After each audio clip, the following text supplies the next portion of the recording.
Tracy Elliott here with the Worldwide Demolition Derby. I'm standing here with Psycho Bill, one of the great drivers in the derbies. Is there anything that you're really looking forward to? Well, I got another car to bend up real good. Perfect. Well, we'll see lots of that. That'll be happening later today on the Worldwide Demolition Derby. Mike Crichton here, and there's over 200 drivers that are vying for a $50,000 first prize in the Worldwide Demolition Derby North American Championship. We have drivers from all over the world, from as far as Texas, as far as Alaska, and we even have a driver from New Zealand. It is going to be dash and crash for cash.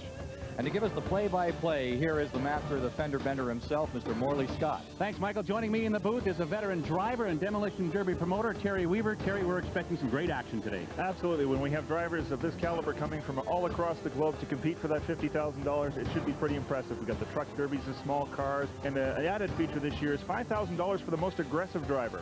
All right, it's time to make some noise on the WWDD.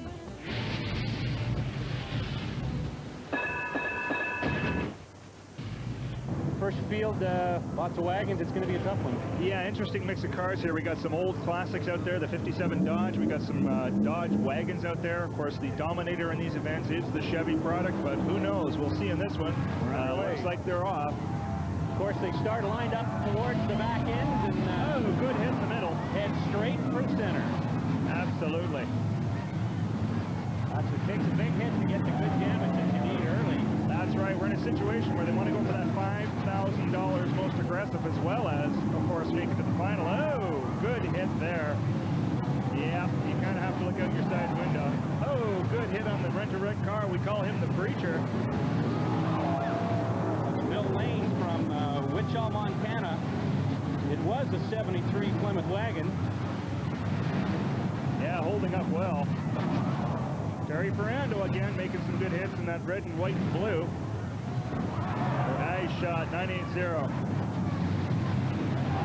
you go. Lifting the trunk on that car. Oh, and he's driving up the barrier. What the heck is that? The idea is you got to be aggressive, but not too aggressive, because you don't want to do too much damage to yourself. Yeah, it's a bit of a tough situation, catch-22. You want to put on that show, you want to smash your car, but you also got to make it to the final. And also you got to watch for the hot shoes, the guys who are going around driving well, like that fella right there, moving well. The trunk's in the sky, but he's got lots of power. Wheels are clear, lots of traction. The 157 car. That's Troy Campbell from Medicine Hat, 76 Chevy Impala. Oh, there's a big hit. That's what you do. Terry Ferrando waiting for his shots. He's sitting at the barrier. He's coming cross field. Nobody's picking on him. He's got a wide open shot. All those guys are stuck together. Here he comes again. Ooh, he backs off a bit. There he comes. Here he comes. Oh, there we go. Almost flipping the car over. Showing Jim Johnson what it's all about in the 037. Plastered him coming across. He's taking another run at it now. He's lining up, looking over the shoulder. He's got him in the scopes. There he goes. He knows that's an injured car. He knows that's a guy he can take out, and he's playing it well. He's going to the barrier, doing cross-field shots. None of the other drivers seem to have caught on to this, and that's the game he's playing. You know, the judges for aggressive driver take note of this. Yeah, there you go. Of course, the name of the game here to try and disable the other vehicles so they become easier shots. Terry still just going cross-field. Uh-oh, 106 is on. There we go. There we go. Man, if you're in Derby, there's nothing harder than a back-to-back hit like that right there. You can see the drivers wear seatbelts, but they're not real tight. They got to have some give so they can bounce around a little bit in there, and you can just see them. Terry's motor getting hot. You see the flames coming out in the black smoke. Motor's getting warm. Wagon's starting to bend up. He can't take out that Cordoba. Did we lose Ellers? Is he done? His clock is ticking. 70 seconds to get it rolling again and get out there. Yeah, Donald Ellers in that wagon, the 106. I see him trying to start it, a bit of steam coming out. And they got a lot of stuff inside there to get themselves going. They'll work hard at it. They've got tools. They'll be reaching through the firewall to try and get things rolling. That's right. I mean, Ellers, I'm looking at the exhaust coming out of his car, and it looks like his 24 volts isn't working too good. It's not turning over that fast. He might be out. Meantime, Ferrando keeps plowing away. But man, you got to give the applause and heart to that poor fellow in the Cordoba, Jim Johnson, all the way from Saskatchewan. Terry certainly using up a lot of his wagon to finish off that car. You look at the nose of the Cordoba, and as long as he can place hits, That's the thing too. You got to be very conscious of. You got to get your car back in shape. That's right. You know, you want to inflict damage, but you have to fix the damage on your own vehicle as much as you can. That's right. Lines him up again now. There we go. And This will be center stage right now. for Jim Johnson, if he were to move forward, he would get a hit. And right now, he hasn't placed a hit on in some time. He could be timed out. And I'm seeing a checkered come out, and I think that's it, folks.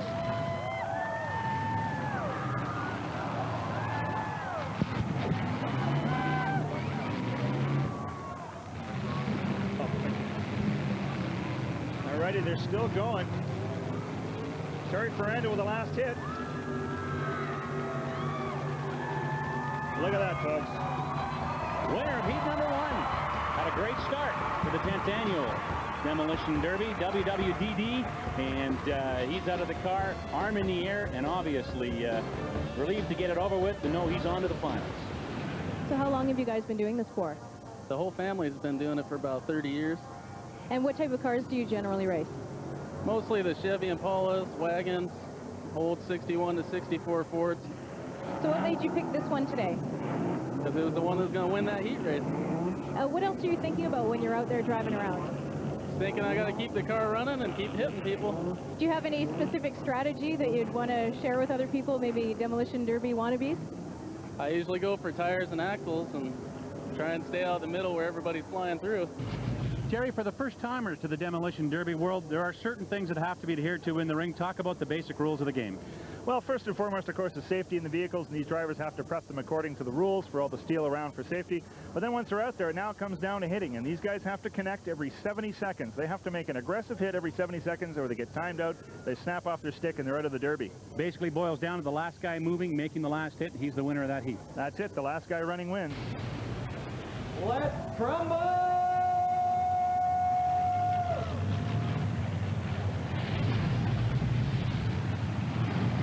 15 more ready to be bent in heat number 2. Early on, some good shots and one up on the bank, Terry.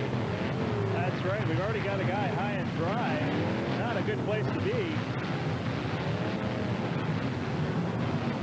Looks like Scott Fairhurst, the 119.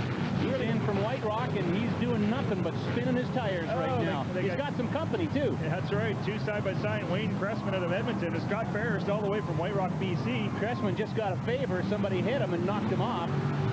And that is one of the tactics of Derby, is put them up in the barriers, and that saves you a lot of hitting.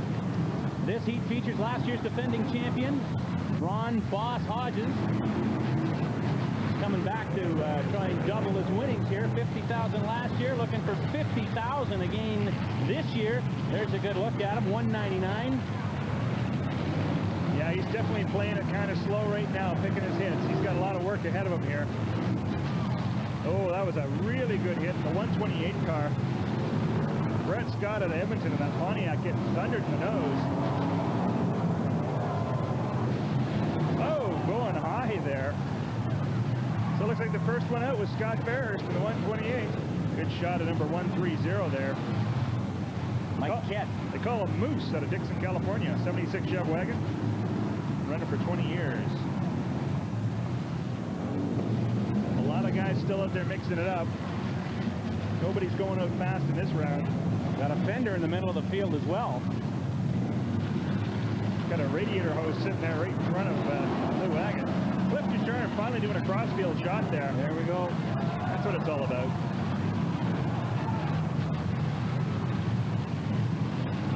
Wow, the 021 there, I believe. Just took a fender off another car. Didn't quite read the number on the roof there. 020, pretty looking car there. Look at the passenger door stuffed in on that. Taking a good passenger shot. Very aggressive driving. Oh, big hit. Good hit from Ducharme.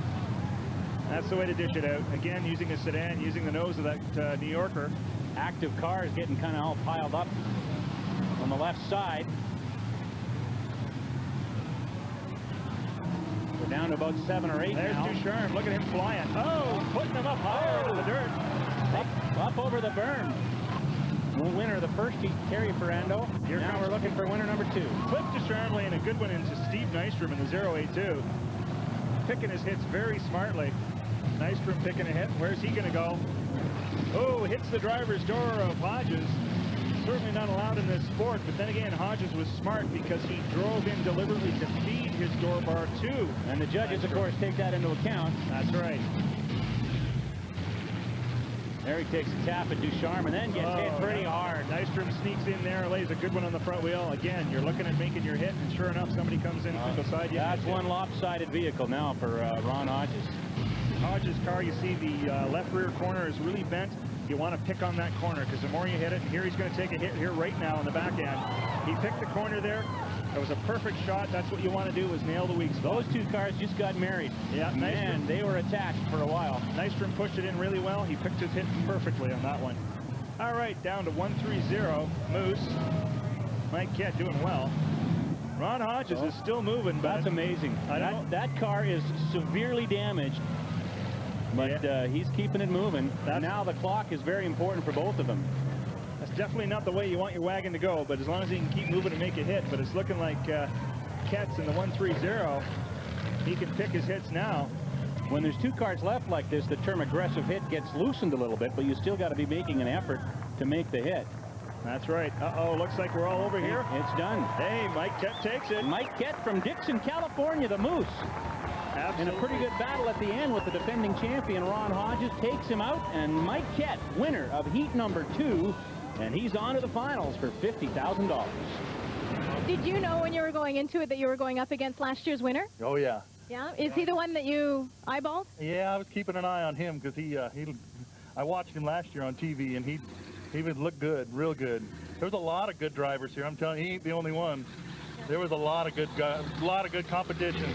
Well, at the end there, you could really see you getting aggressive against him there. When did you know that you had it? Well, I didn't know until I seen the flag. 3, 2, 1. Let's get ready to crumble! That's like taking a knife to a gunfight. Getting real dusty on the field, too. It's certainly hard for the drivers to see where they're going. They're just randomly pounding, but certainly puts on a heck of a good show. This is heat number 3. We've got 2 names into the finals already, Terry Ferrando and Mike Kett from heats 1 and 2. And someone from heat 3 will soon join them, but it's not going to be easy. There's some heavy hitting in heat number 3. Still just a couple of cars with the broken flags. This one is still wide open. Gary Henson in the 102 getting pushed into a pile there. The 76 Bell is doing just fine, though. Now, there's a perfect example why you don't use the later model Chev wagons. They have a tendency to go to the ground, and there you see it. His trunk is right down, having a heck of a time trying to get traction. Looks like we got 3 sedans and 2 strong wagons going. Might be a sedan-dominated heat.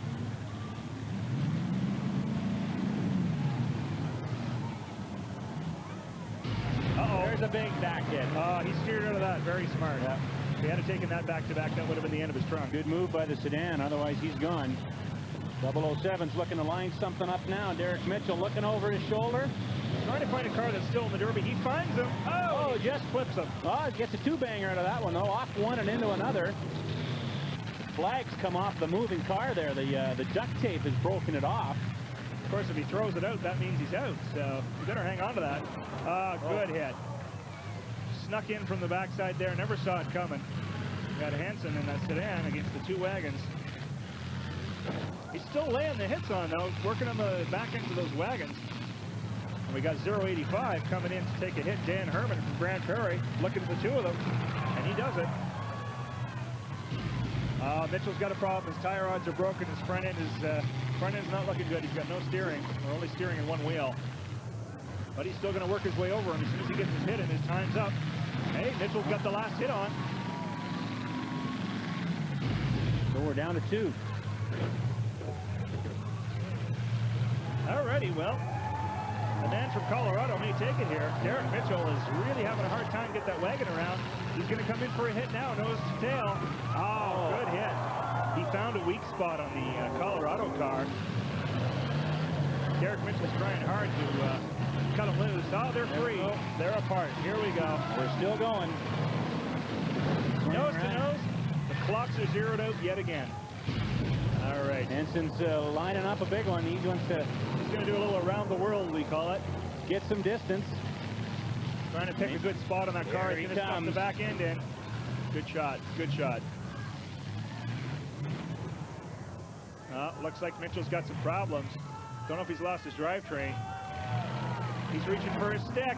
Oh, Mitchell has pulled the stick. He has surrendered. What a great heat that was. Great action, and Gary Henson of Lamar, Colorado had to work for that one, Terry. That was a long, long battle. Absolutely, and again, a sedan, no less, which is the weaker car, but you know, he outdrove him, and he outdrove them all the way from Colorado. It's good to see the man win. He's come a long way, and he has a chance to go home with $50,000. Gary Henson is winner of heat number 3. Like, look at this car. How do you think your car's going to do in the finals with it being smashed up like this? I don't know, it's pretty rough, but I think we can put her back together. The drivers spend an awful lot of time getting ready for Derby Day. First and foremost of the work they do both on the inside and the outside of the car, driver safety, correct, Terry? That's correct. That is the primary issue, is driver safety in any of the rules of Demolition Derby. Here we've got what's called the door bar. This one in particular is made of I-beam. They use channel iron as well. You've got the massive 1.25 inch ready rod going through the fender here.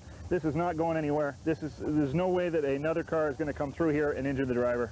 When you move up on the car, all the glass, all the trim has been removed to gain driver safety. Let's get ready to crumble! Well, sedans seem to rule in heat number 4, Terry, especially the sedan driven by Robert Scratch from Cogswell, North Dakota. That was a battle to get this one completed.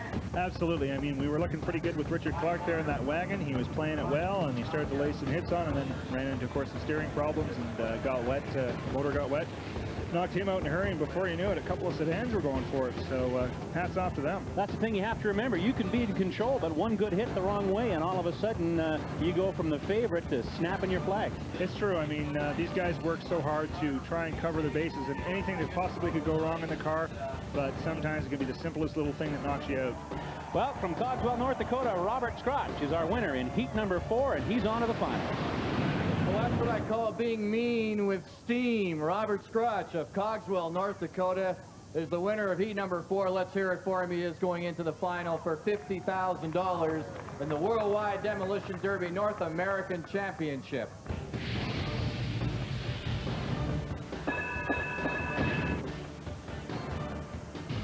Let's get ready to crumble! 14 more straight ones ready to get bent as we go to heat number 5. Definitely going to be an interesting heat this time because we don't have any of the old classic 74 Chev wagons in this heat. We got some newer style wagons and we got some older style wagons, so different fleet of cars out here. And by newer, you mean what years? Basically, the Chev wagons the guys prefer are anywhere between 74, 76, that kind of thing. Again, we see the aggressiveness early on as few cars want to land some big hits, and there's one to get us rolling. Whoa! Right up in the air, almost over on the lid. Now that's a hit. That's what it's all about. That's definitely a contender for most aggressive if I never saw one. Had one drop out for sure here. Richard Urban getting caught up there in the 088 instead of Drumheller.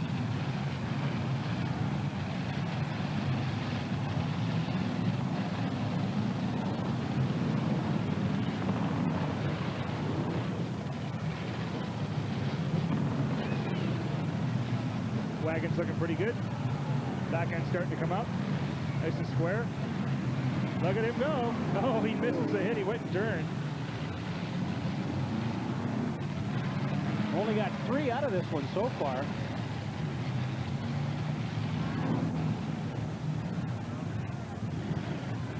That light blue wagon still moving around with the trunk right to the ground, and certainly surprised me that it's continuing on. Charlie Bourbonnais, you see now, he's got the back high end. He gets nudged from the side. Pete Seguin in the 68, pretty looking car. He's taking his time out there. Not have much luck with traction on that right rear either. Oh, there goes the tires starting to wobble. Yeah, and he gets a good poke in the front end. And on the other side. Is there time for chatter out there? Is there a conversation between the drivers as they get close to each I other? have to relay a story to you, competing with a fellow named Huey McDonald out of Logan Lake, BC. I had an opportunity to actually pull up driver's door to driver's door and throw him a nice cold beer during the middle of a derby. He certainly appreciated that. And then you nailed him? Yeah, then I laid it right to him. He really opened that for you. Starting to get a little more aggressive here now. Some bigger hits. Yeah, these cars are folding up pretty good. Like I say, the different gears of the vehicles you can see in the newer bodies, they're a lot softer, they bend a lot more. Hey, they're built for safety. That's at right. one point, and they fold pretty quickly.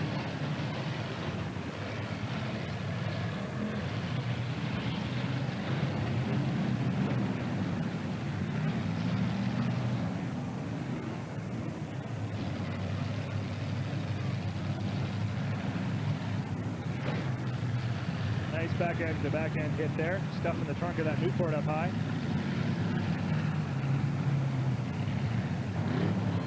There you see, once that rim starts spinning in the tire, you're done unless you can get it out of there. That's the thing. You spin the wheel until the tire comes off if you get lucky, and then you can get some traction back. Yeah, a lot of the drivers, they use adhesive or screws, and they'll actually screw the tire to the rim so that when it goes flat, you still got something to get some traction with. But until that tire comes off, the car's not going too far.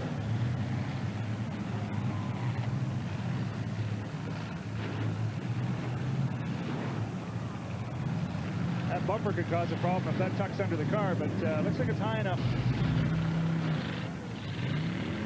Dragging it by a chain.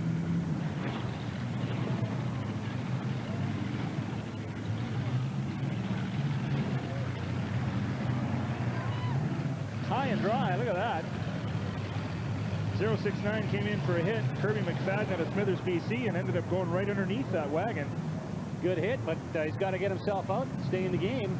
Yeah, it causes a bit of a problem now. If they can't break free, McFadden will be out.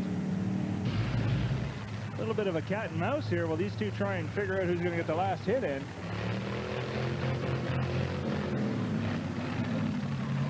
Car number 090. Oh, good hit.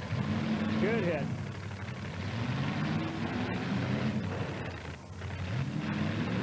Mechanically, both these cars are in the same condition. They're pretty much beat up. They're still mobile, though. We'll wait and see. But 090 getting stuffed into the berm there. Jim Johnson is the other one. Yeah, Jim, this is his second heat, so he really wants to take it. Last chance for him, unless he wants to get into the buyback. Jim Johnson and Ken Morty. Well, if he can keep that car up against the berm, he's got it, but unfortunately, he broke free.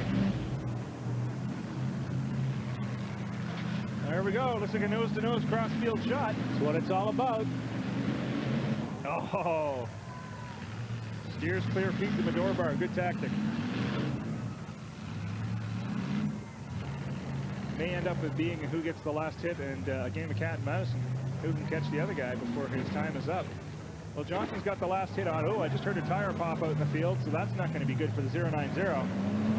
Yeah, he's definitely slowed down. Dragging his bumper, too. Ken Morty.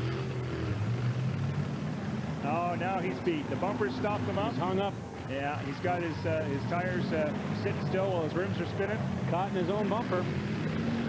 Ken Morty in the 090 trying everything he can to move that car, but it's just not going to go. Johnson just keeps pounding away at him. That's the way to do it. If he can cut his tires free, he might get some traction, but with that back bumper sitting there, and every time he takes a hit, the trunk's going higher and higher. And of course, the clock's on him, too.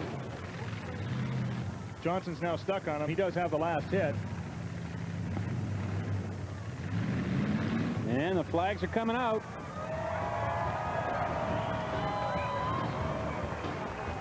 So Johnson is the winner of heat number 5.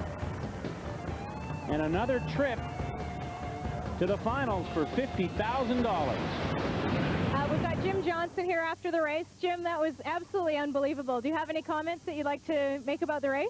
Yeah, it's not Jim, it's Kathy Johnson. It's Kathy.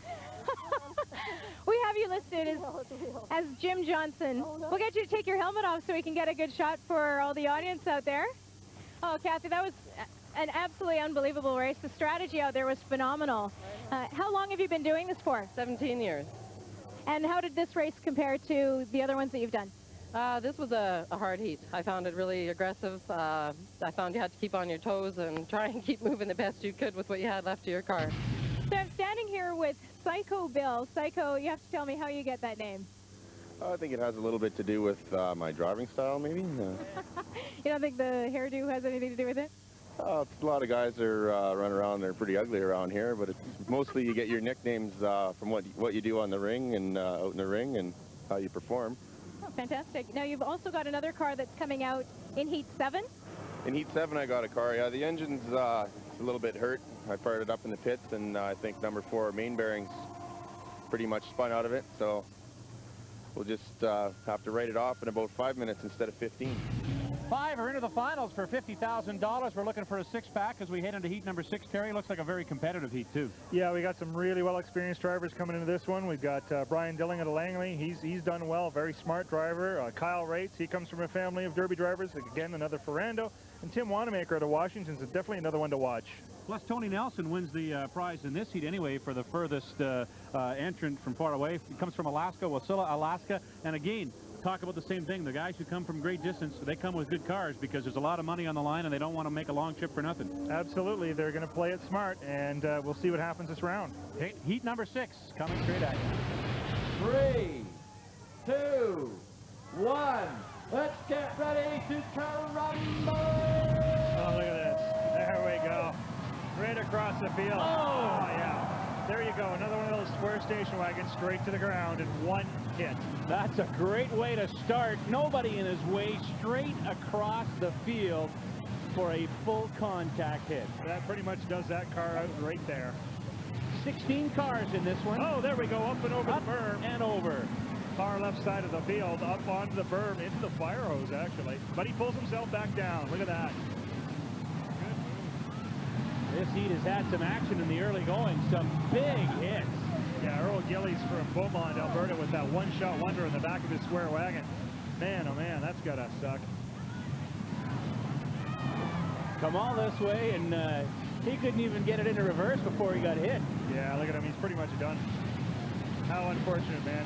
How many hours did it take to build and paint that car and to drive here? And there you go. That's why they play the game, though. That's right.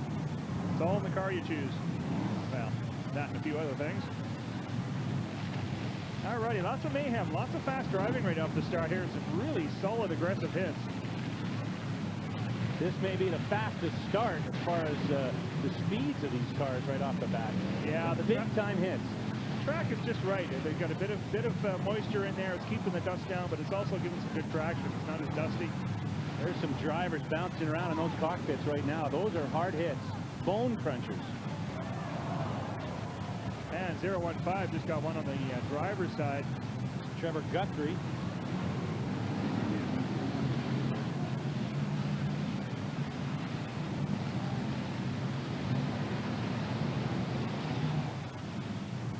Kyle Rates in that wagon coming across. Slows it down a bit. Not sure what kind of hit he was going to take.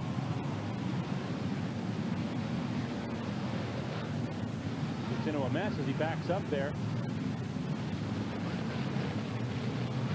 Marvell.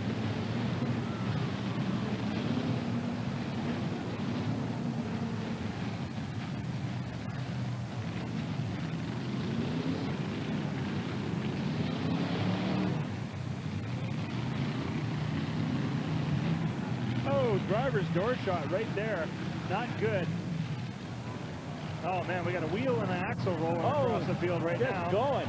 Somebody's lost. The crowd loves that. And it's still rolling.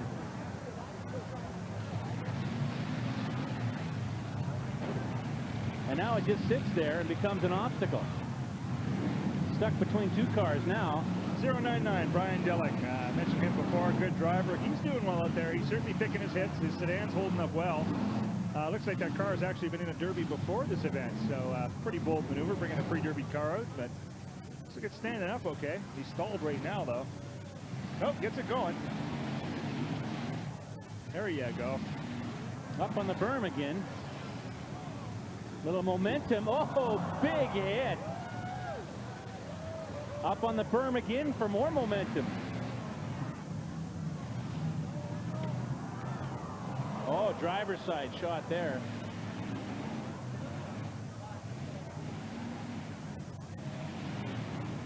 Yeah, Brian Dilling in that black and green flamed monster rolling around doing just fine. Brian Grills. So Brian Grills, 0-1-1, looks like he's going to be disqualified for that driver's door shot. They do take it very seriously in this event. They can't, he's run up onto the berm now, and he's going to get the flag at him here. Yeah. There comes the flag. Flagman caught his eye. He knows he's out, and I'm sure he doesn't know why, but there'll be some interesting discussion after this heat. He'll have to reach up and snap that flag. He's done. All right, who's left? We got Brian Dilling against a big honking old Cadillac. That's a lot of mass to be thrown at you. Looks like Tim Wanamaker. These boys have competed before together back in British Columbia at the Pacific National Exhibition. Dilling from Langley, BC, and Wanamaker from Freeland, Washington. So we got a little Can-Am battle going on. Yeah, definite experience here. Tim has been driving for years. His father has been driving for years. Brian Dilling's mother actually won the truck derby last year, I think it was. That or the powder puff. I think it was the powder puff. So lots of experience here in the field. Brian seems to be having trouble getting going. Getting it flashed up again. He's a sitting duck. He gets it going. Oh, and it stalls again. And Tim's Cadillac is not moving too fast either. Hey, Dilling gets it fired up, and it stalls again. That's the toughest thing. They got to work hard in there. There's a lot they can do to keep it rolling. But seems to be having some fuel or ignition. I don't know what's going on. He's playing with the timing while he's driving. He's trying to get it twisted around to work, but having a heck of a fight there. Out. He's got the better car, but that's it. Hey, Wanamaker wins it. Tim Wanamaker from Freeland, Washington doesn't have to have that final hit. Looks like that 11 years of experience has paid off. Brian Dilling of Langley runs out of time, so Tim Wanamaker wins heat number 6, and he's our 6th driver in to the championship final for $50,000. Terry, that was just a barn burner, especially at the beginning. A lot of smacking going on. Yeah, those boys, I think, got a little bored during the intermission, wanted to get to it, and they did it. So we have our 6th winner, and it is Tim Wanamaker into the finals for $50,000.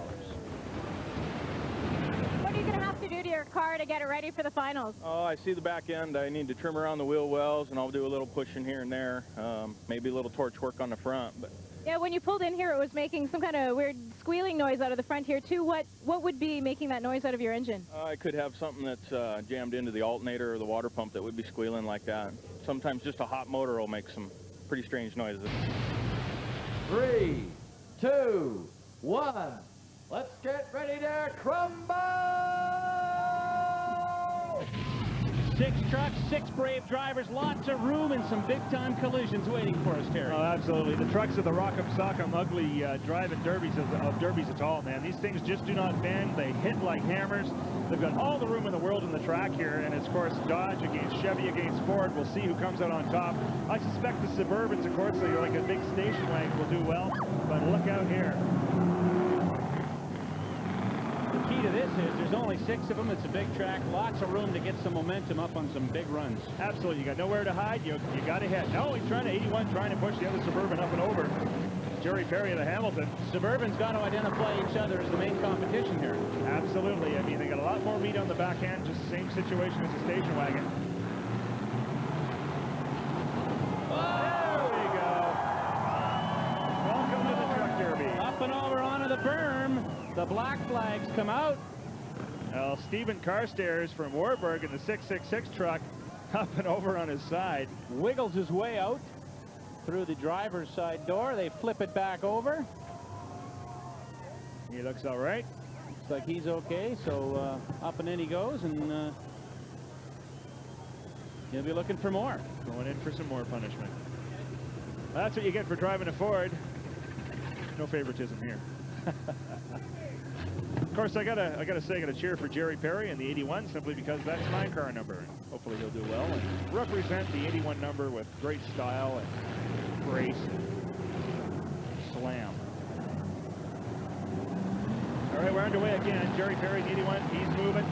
We're waiting for 666 car stairs to get going again. Oh, look at that shot. Big hit all the way across the field. Right to the 10. He knows the truck to take out. Look what he did to the back end of that Suburban in one shot. Man, oh man. Throwing up some big-time dust here, too. These are the hard Barry hitters. takes a hit. That's a climber.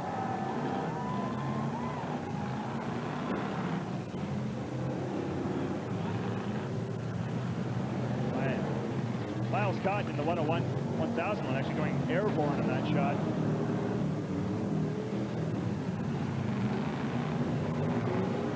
Looking like 81, Jerry Perry's got some trouble. His left front's all bent in. Now he's getting stuck.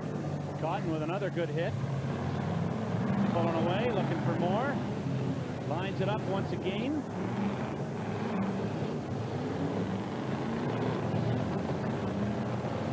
Dan Miller coming in as well now. So far the Chevys are dominating this one. Cotton chasing him or pushing him, depends on your point of view. And he better turn out of that. Oh, he managed to brake. I was thinking he was going straight over the berm on that one. Cotton pulls away. Same rules in effect. They're all on the clock as well. They must still continue to get their hits. That's right. Now Jerry Perry having trouble here because of that front wheel. I don't know if he's made an actual aggressive hit in some time now. He might get flagged out. He's at 3 left. Dan Miller at a Westlock. He's really laying it on with that Suburban. But Cotton in the pickup is really showing him. Got to be an East Coast Suburban. The whole back end of that rusted and torn right in the number 6. But Cotton in that pickup. Look out. Here he comes. He's got him lined up. What's going to happen? He's just shredding that thing. Man, I'd run if I were you too there. Dan Miller getting the heck out of the way, out of the wrath of Cotton. Man, oh man. Just steers clear, but Perry again got no steering left in that thing. He hasn't made a hit in some time now. Got to be driving him nuts out there. He's got the good vehicle, but once your steering goes, you're in a whole lot of trouble. That's it.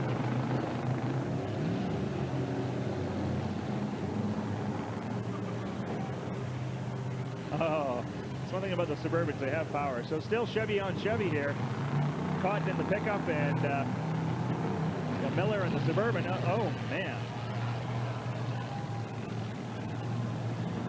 There he gets in a hit. Okay, look out. Cotton's lining him up. What's he going to do? Trying to find him. Try again. Wants to get the right lane. Miller driving right in front of him. I don't know why he's doing that, because he's going to be a target. There he is. He's mincemeating that thing. Not looking good for Miller. Cotton is just thumping him. Cotton's been very aggressive. He's just been pounding away. Got the arm out the back, just going for a Sunday drive, having fun with this one. I think he's even scratched the front end on this, putting on a show as he drives around, having a great time. Crowd loving that. Boy, oh boy, Cotton, what a show. He's trying to finish off the 2 Suburbans now. Yeah, well, what a scene is that? 2 Suburbans locked together and dead. He's just laying it to Dan Miller at a Westlock. Got his back bumper stuck on over top of the front bumper of the Suburban. He's hooked up now. Coming out. They're going to give him the checker before he kills someone. Flag is out. Miles Cotton of Glendon. Well, that was a fast, quick, and dirty derby. If it hadn't been for the rollover, man, this thing would have been over in 3 minutes. Very entertaining truck derby, and the winner is Miles Cotton from Glendon. He's on top of his truck and taking in the approval of a big crowd. What is it that drives you to go into these races? Stupidity. Heat number 7 looks like another tough field, Terry. It's going to feature a guy who's in for the second time today. That's right. Steve Nystrom, he's coming in for his second buy-in round. He almost took it in his first round, but I'm sure he'll be really pushing hard to take it this time. Of course, also another one to mention, Randy Mikowski at a Noose Bay in Vancouver Island. He's a really top contender, too. Another BC driver, Psycho Bill Condors, is going to try to get into this. He tried earlier today, but couldn't get his car going. Yeah, he did have some difficulty, but hopefully he'll make it in this round. So here we go, heat number 7 for $50,000. 3, 2, 1. Let's get ready to caramba!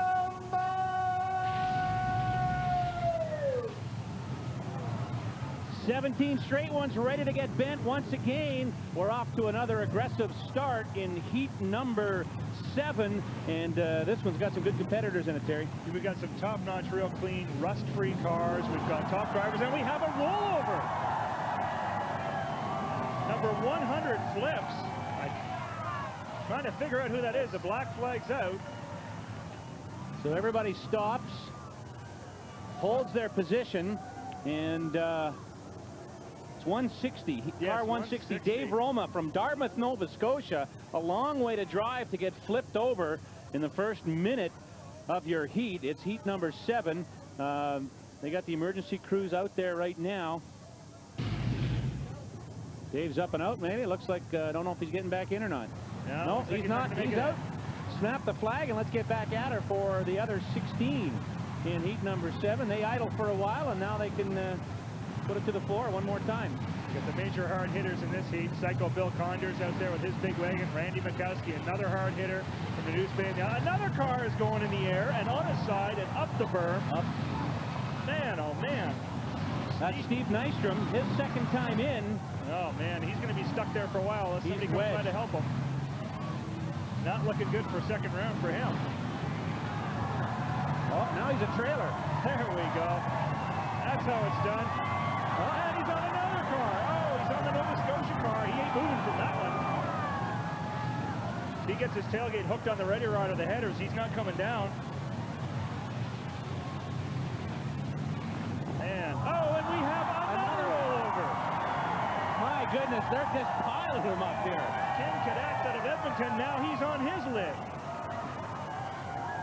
All right, we'll listen to the officials on this one, too, to see how he's doing. Hopefully he's all right. That's Ken Cadet, who's out of it now.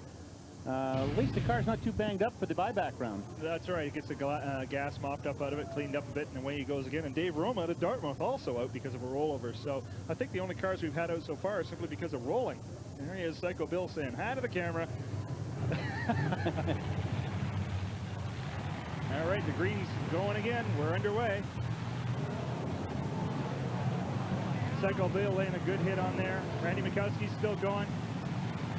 Collins we saw there with a pretty good hit. Terry Kachenko, of course, in the 471. He's doing all right. Where's Bill going? He's got it wound up. Oh, he man. missed his hit. Wouldn't have wanted to been on the other end of that one. Oh, he flips 110. He gets 2 rollovers. Unbelievable. 2 rollovers. That's a hat trick for this heat. There you go. Now, I tell you, I don't know who they're voting for most aggressive, but come on. That's insane. But all joy aside, let's hope to see that everything's okay with a 110. Jay Weber. Fargo, North Dakota, a heck of a way to come. Well, we talk about it. Usually in the whole day you see 1. We've seen 3 in 1 heat. It's amazing. Well, I'll tell you, I was talking to Bill yesterday about this, and he said he was going out for most aggressive, and man, oh man, he's showing it. All right, we heard it from the officials. He just leaked a bit of water inside. He's ready to go again. So one of our rollover drivers here. We've had a rollover competition. What's that? We got that's 3. Yeah, 2 half rollovers. Alrighty, we're underway again. Well, certainly the most entertaining heat so far. Psycho Bill just will not let up on that guy. Comes into the back end of him. Randy Mikowski laying a good hit on the other side. Oh, where's Bill going now? Oh, crossfield shot right to the back end of Mikowski. The wagon has taken a heck of a good beating, laying some good hits on. Oh, look at this, 009 all the way across the field in the back end. Rob Collins from Lindsay, Ontario, laying it to Psycho Bill. Really pushed the back end in that. That hurt the wagon right there. That's one for all his friends, he says. Man, oh man. They're ganging up on Psycho Bill now. Yeah, it takes about 3 or 4 hits in the span of about 20 seconds. I think they've had enough of that action. There he gets it going again. Gonna take a lot to knock that stick off. Yeah. There's a wedge. Right up underneath. Now he's stuck. Weber's stuck. I think he might be able to pull it free. He's got enough power to do so. But then again, his left rear tire's gone too. He's going to get a little tap here. That might knock him free. They're going to move together and try and twist it apart. Yeah. Psycho Bill snaps his stick off. Looks like he's out of the running. A heck of a show by him. But that last hit did it for him. See Mikowski in the 117 still moving. comes the Butcher in for a hit. Had to readjust to avoid the driver's door there, so that slowed him down a bit. Yeah, he's some really strong cars at the end here. Oh, that's a hit. That's what it's all about right Collins comes across with a big one, and that's on Jay Weber. That wagon's pretty straight. It's going to be tough to beat by the end of this. Good hit. Good hit right along the berm. Into the dirt. And of course, when you do that, you got somebody coming right at you, and the Butcher came in and laid one on him. One hit like that in the corner, that's a magnet. Everybody wants to get into it after that.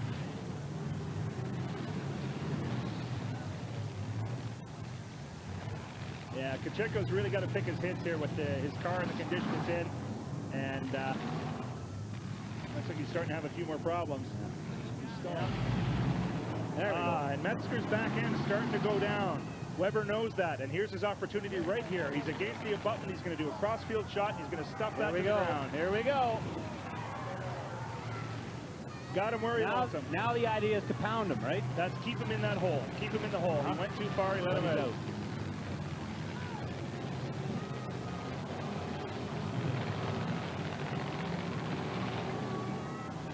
Unbelievable heat. Yeah, there's some definite experience happening here. These guys aren't rookies.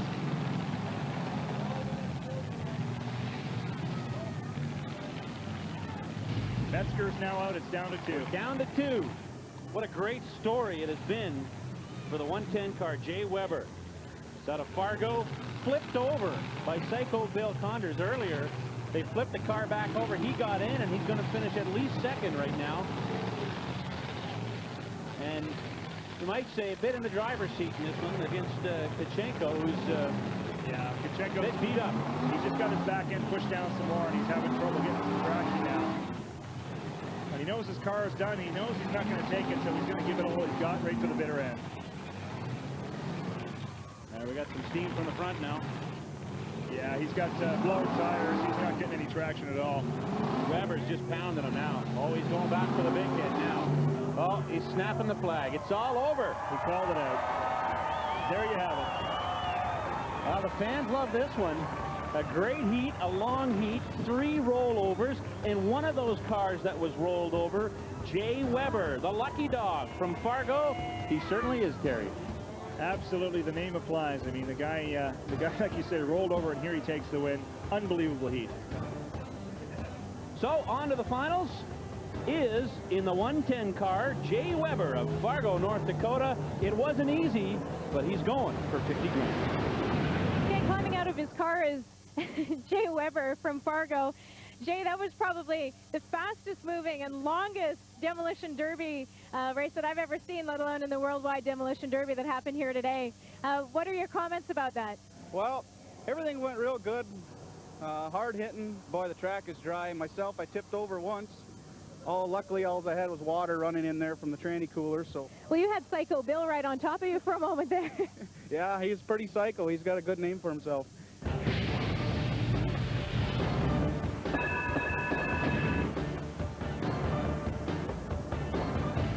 Steve Rothwell is driving in heat number 10 today. First, Steve, this is a long time to wait for you, isn't it? Oh, it's tough. Like there's so many good hits out there, and this is our first year for going in this, so I want to kind of get out there and get it over with and see if we can make it to the final. It has been very aggressive so far. It looks like that's the way you're going to have to drive to win the 50 grand. Put it to the floor and just hit as hard as you can and hope the car lasts up to the end. As you watch, do you get some strategy? Do you learn what can help you maybe in your heat? I think you can a little bit, but I think for the most part, you just go out there and hope to hell that your car sticks together and you're going to advance to the final. All right, Steve, thanks a lot. Good luck. Thanks, Marley. Let's get ready to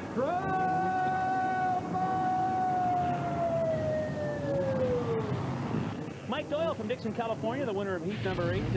Terry, a real aggressive start to that heat.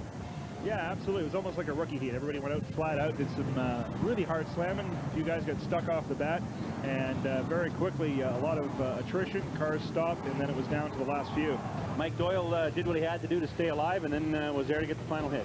Yeah, I'm not sure whether it was did what he could to stay alive or kind of laid back a bit and saved his car for the championship, but we didn't see a pink flag come out, so I guess it wasn't sandbagging. That's the one thing about it. He leaves with a car that's in pretty good shape as he gets set to go into the finals. Yeah, at this point, he does have the best car, and of course, you do have to drive the car that you qualified with in the heat, so right now, he's got the best-looking car for the championship. All right, Mike Doyle, Dixon, California, on to the championship as the winner of heat number 8.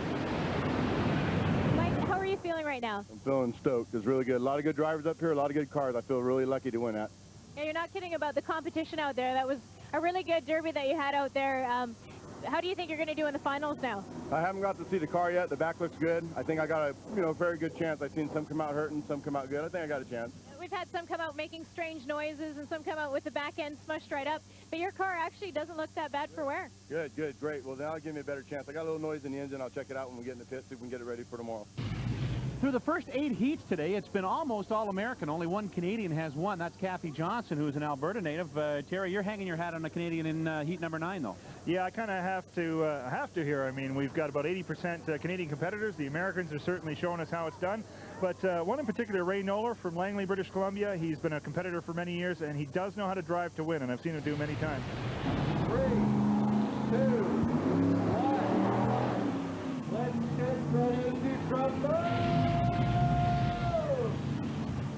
Winner of heat number 9, Cliff Warren, another American, goes on to the final. A bit of a surprise winner for this heat, Terry, but the cars we expected, the drivers we expected to be there at the end were there. That's right. I mean, it was a sedan. It was a Buick, not normally the top car, but really outran the wagons. We knew Noller would be there at the end, but of course something mechanical broke on him, unfortunately. And also Tyler Ferrando, we expected there at the end, and he almost made it, but he beat up his car a little too much, but it did at least earn him most aggressive for this heat. Cliff, do you want to tell us what happened here? I think it was a Chevy wagon or something that hit me. I don't remember. Hard to tell when they're all coming at you that quickly. Was there any part about this run that will live in your memory? All these guys are good drivers, and I'd like to thank all of our sponsors. Without them, we couldn't do it anyway. But they're all good drivers. They deserve everybody deserves a pat on the back because they did a real good job out there. But that's one thing I'll remember. These guys are hard hitters, and they're here to win. 8 of the 9 winners so far today have been Americans. A chance to get another Canadian to the finals, Terry, because coming up, heat number 10, all Canadian. That's correct, and in fact, there's only one British Columbian and the rest are all Albertans, so it's going to be a bit of a hometown derby here, and curious to see what's going to happen. Talk about the ratio between the Canadian drivers and the American drivers. A lot more Canadian drivers, but the Americans have come here to mean a little business. That's right. I think that some effect has on that. When you come this far, you want to win. So I'm actually looking really forward to round 11, where we're going to see the gentleman from New Zealand go in. 2 more chances. Heat number 10 coming up next. Let's get ready to crumble! Heat number 10 is all Canadian. We're going to have our second finalist into the final from Canada. So far, 8 of the 9 are American winners. A Canadian winner coming out of heat number 10, and it's off to a roaring start. Yes, we have all drivers from Alberta, one from Ontario, one from BC, and the guy that I'm hoping for is a rookie out there, Steve Rothwell at Edmonton. Built a really nice car, did all the tricks and tips, and really hoping he does well out here as his first foray into derbies. First timer, I asked him yesterday why, and he just said $50,000. It's enough to get anybody interested in the sport. So he put a car together, said it took him a lot longer than he thought it would, a lot more work put into it. Even did research on the internet to find out driving tips and how to go about things. And he's in the 129 car now and off and rolling in his first derby. There he is there, taking his time, just picking his shots. Not really sure what's going on out there. It's pretty crazy for a rookie, especially amongst all these seasoned veterans. Rothwell's in some trouble in the corner. He's getting a little picked on in there. Getting hammered. Yeah. Now he's into the berm. I don't know if he can be able to get out of there. Oh, they hit hard. They're really picking on him. Jumping around in that cockpit. Welcome to the Derby, kid. Yeah. Welcome to the sport, pal. And that's how you do it. You just keep your foot into it, and he'll be out of there in about 5 minutes. He's going to back it out of there. He should be all right, but we'll see. Working it hard behind the wheel. He's trying. He's got his fancy tearaway goggles on there. He's looking the part. There he is there. He's stuck in the back. He's working hard to get out. I don't know if he's going to be able to do it. Just spinning his wheels. Yeah.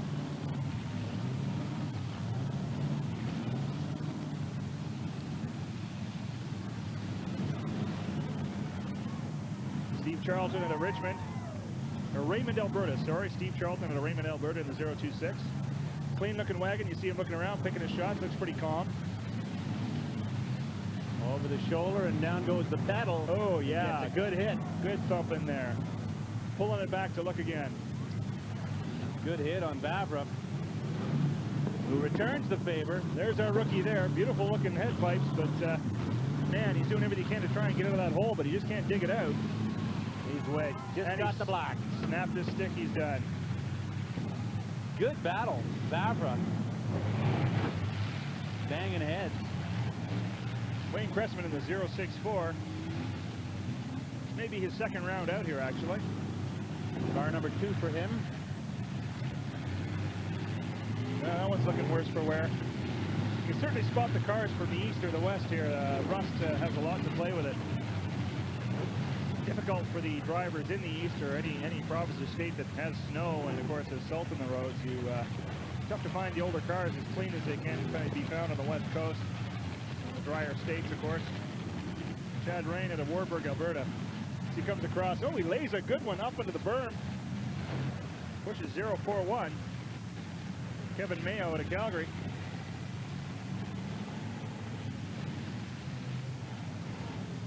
And he's done. Chad Rain's really laying it on here. Came from one end to the other, nailed 03. This car here, pretty spectacular. The trunk went sky high on it, but he's still chugging around. It's you won't have a clue what's coming from behind, though. Yeah, that does become a disadvantage. Some drivers actually cut holes in the trunk, so when the trunk does flip up, they've actually got a spot to look through. But you, of course, trade off a bit of strength that way. Not much left there. Yeah, you look, there's very little clearance under the frame of that thing. He'll soon be bottoming out. But you can see the torque on the rear end and the twist of it. The U-joints under there will be taking an incredible strain. 024, Glenn Nolan. His car's looking pretty clean. Chad Rain at a Wahlberg in the 029 having some trouble getting it going again while he's getting picked on.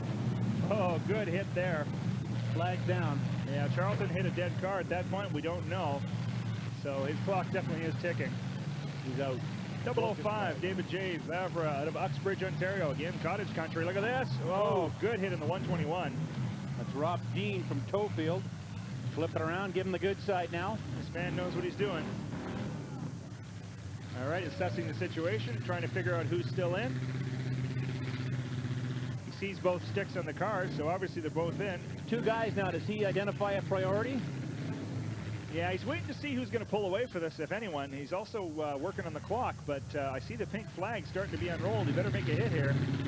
All right, there he goes. He just keeps working him in there. Looks like he's pulled in and shut her down. Nope, he's pulling away, making his hits. And unfortunately, he has released one. Oh, both of them get break free from that one. That's why he was sitting there. He didn't want to touch him. He did exactly what he didn't want to do. Chad Rain in the wagon. Look at that. He's moving again. They're all moving. Could have had the Derby right there, but you got to make the hits.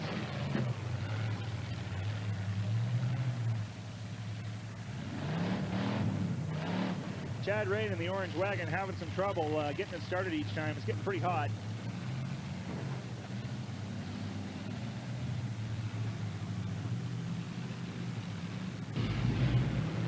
It's one tough sedan. Oh, good front end shot. There goes the radiator. Yeah. Little action right into the cockpit. You can see the smoke coming out the windows now. The steam. Stick is gone. I think he may have snapped his stick. I see him actually looking at his face there. I hope he's okay. Yeah, it took a little steam in the face. Yeah, he's bent over in the car. Yeah, he's looking okay. I think he's actually just trying to get it going now that he can see what's going on. But he did snap the stick. We got a black flag out here. What's going on? Oh, 29 is out. He's been timed out. So, from Uxbridge, Ontario, David J. Vavra.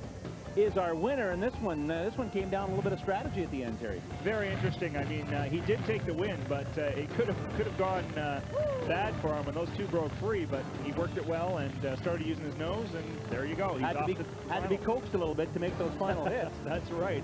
Yeah, you got to do it. So we've got another Canadian into the final from Uxbridge, Ontario, David Vavra, a winner in heat number 10.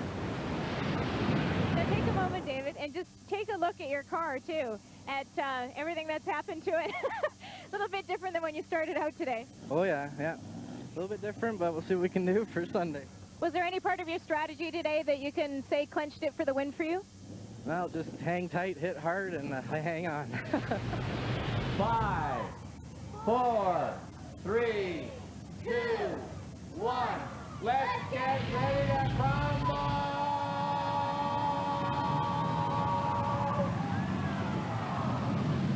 It's the last heat of the day. It's the last chance, except for the buyback rounds, to get into the $50,000 final. Heat number 11 is underway. Yes, except for one car out of New Zealand. It's a completely Alberta field, so lots of homeboys going after each other here. Devin Johnson is the one from New Zealand. He's over on a busman's holiday of sorts. Came over with his family, but he's driven in 2 derbies before this one, in Wyoming and in San Francisco, and now he's trying to take home some big bucks. Oh, up and over in the front of the field here. Oh, we got a little carburetor fire happening there. Nothing major. Looks good. Get out the hot dogs. Roast some weenies and marshmallows. Yeah, the fire marshals will watch that to see if it is a problem. He's getting it fired up there, but it's flowing a lot of gas through the engine. It's just coming out the exhaust. And the clock's going on him here, right? That's correct. I mean, he's nailed as far as a hit goes, but if they have to stop the derby for the fire, that'll count as 1. But that looks like he got it fired up there, but he's kind of high and dry. Yeah, we're seeing the wheels there. Not a good start for Devin. All the way from New Zealand to sit high and dry. It's a very tough break. He's spinning those wheels, trying to get it going. He's had a long wait today to get into this heat, 11th and final heat before the buyback rounds, and he's stuck up on the berm. Well, you got to give credit to the driver who put him there, because that is what you do.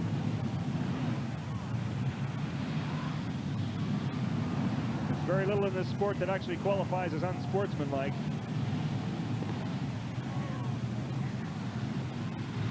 Driver's door hit would be about the only thing, right? That's right. Certainly some aggressive slamming going on out there. This being the last heat, these guys know it. This is the last chance. So they want to do a buy-in, which is not the best way to go. Then you end up with 2 heats on your car before you get into the final round, and it makes for a pretty tired car. This round not without suspense. Jim Johnson with his second car trying to get in here. They had to wait a little bit. There was some problems with his car. Something happened to it out while they were waiting to get in, and they were very furiously working on it, fixing it, and they eventually got it into the ring just in time for the race. Yes, unfortunately, the rumors flying around the pits right now is that it was, in fact, sabotage to his car. Oddly enough, he came to his car to fire it up, and his distributor and his ignition wires, the plug wires, were completely gone. So they had to panic to get it back together, but he's out there running strong now. So had the crew working furiously, but they did get it put together, and he got in the ring, and he's running right now. Oh, did a good hard crossfield shot into the blue wagon there.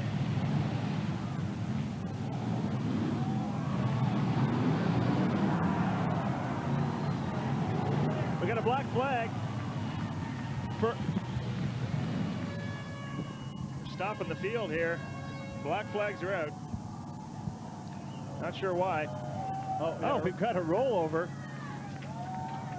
Tell you, the action's so non-stop. You start looking at one end of the field and you miss something on the other side. Rollover car. He only got up at his side, though, so his damage should be good. Jim Johnson, they waited for him to get into the race, and he's the one who provided a little bit of pizzazz with the big hit to roll that car. I think that's Charles O'Neill. Yeah, looking like Charles O'Neill over there, getting up on his side.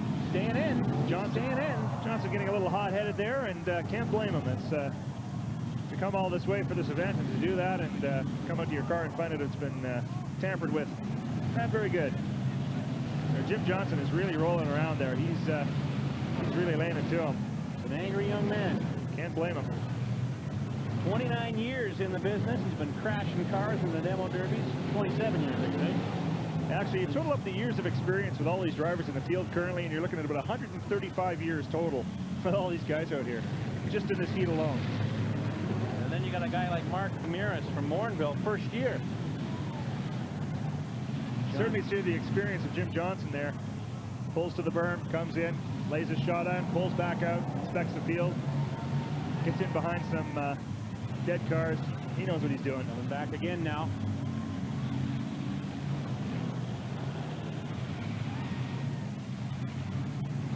He's really laying the shots now. Actually, he has the whole heat. He was worth the wait to get into this one. Absolutely.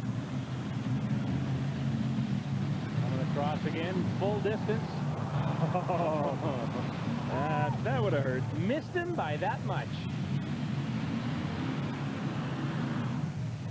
Look at the head turn. You watch a driver's head, you know he's working hard. It's always going, always looking, seeing what's happening.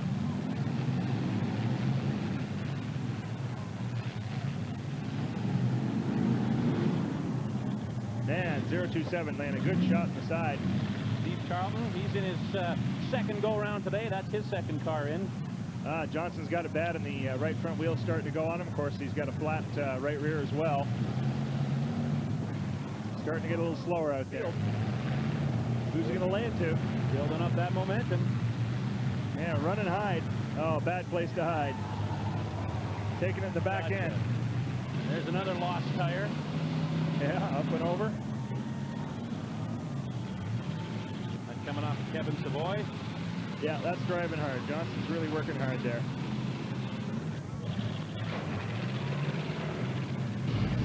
Well, down to a couple of sedans here. One with, well, it's kind of like a hatchback at this point. No trunk up to tall on that thing. Steve Charlton just keeps it moving.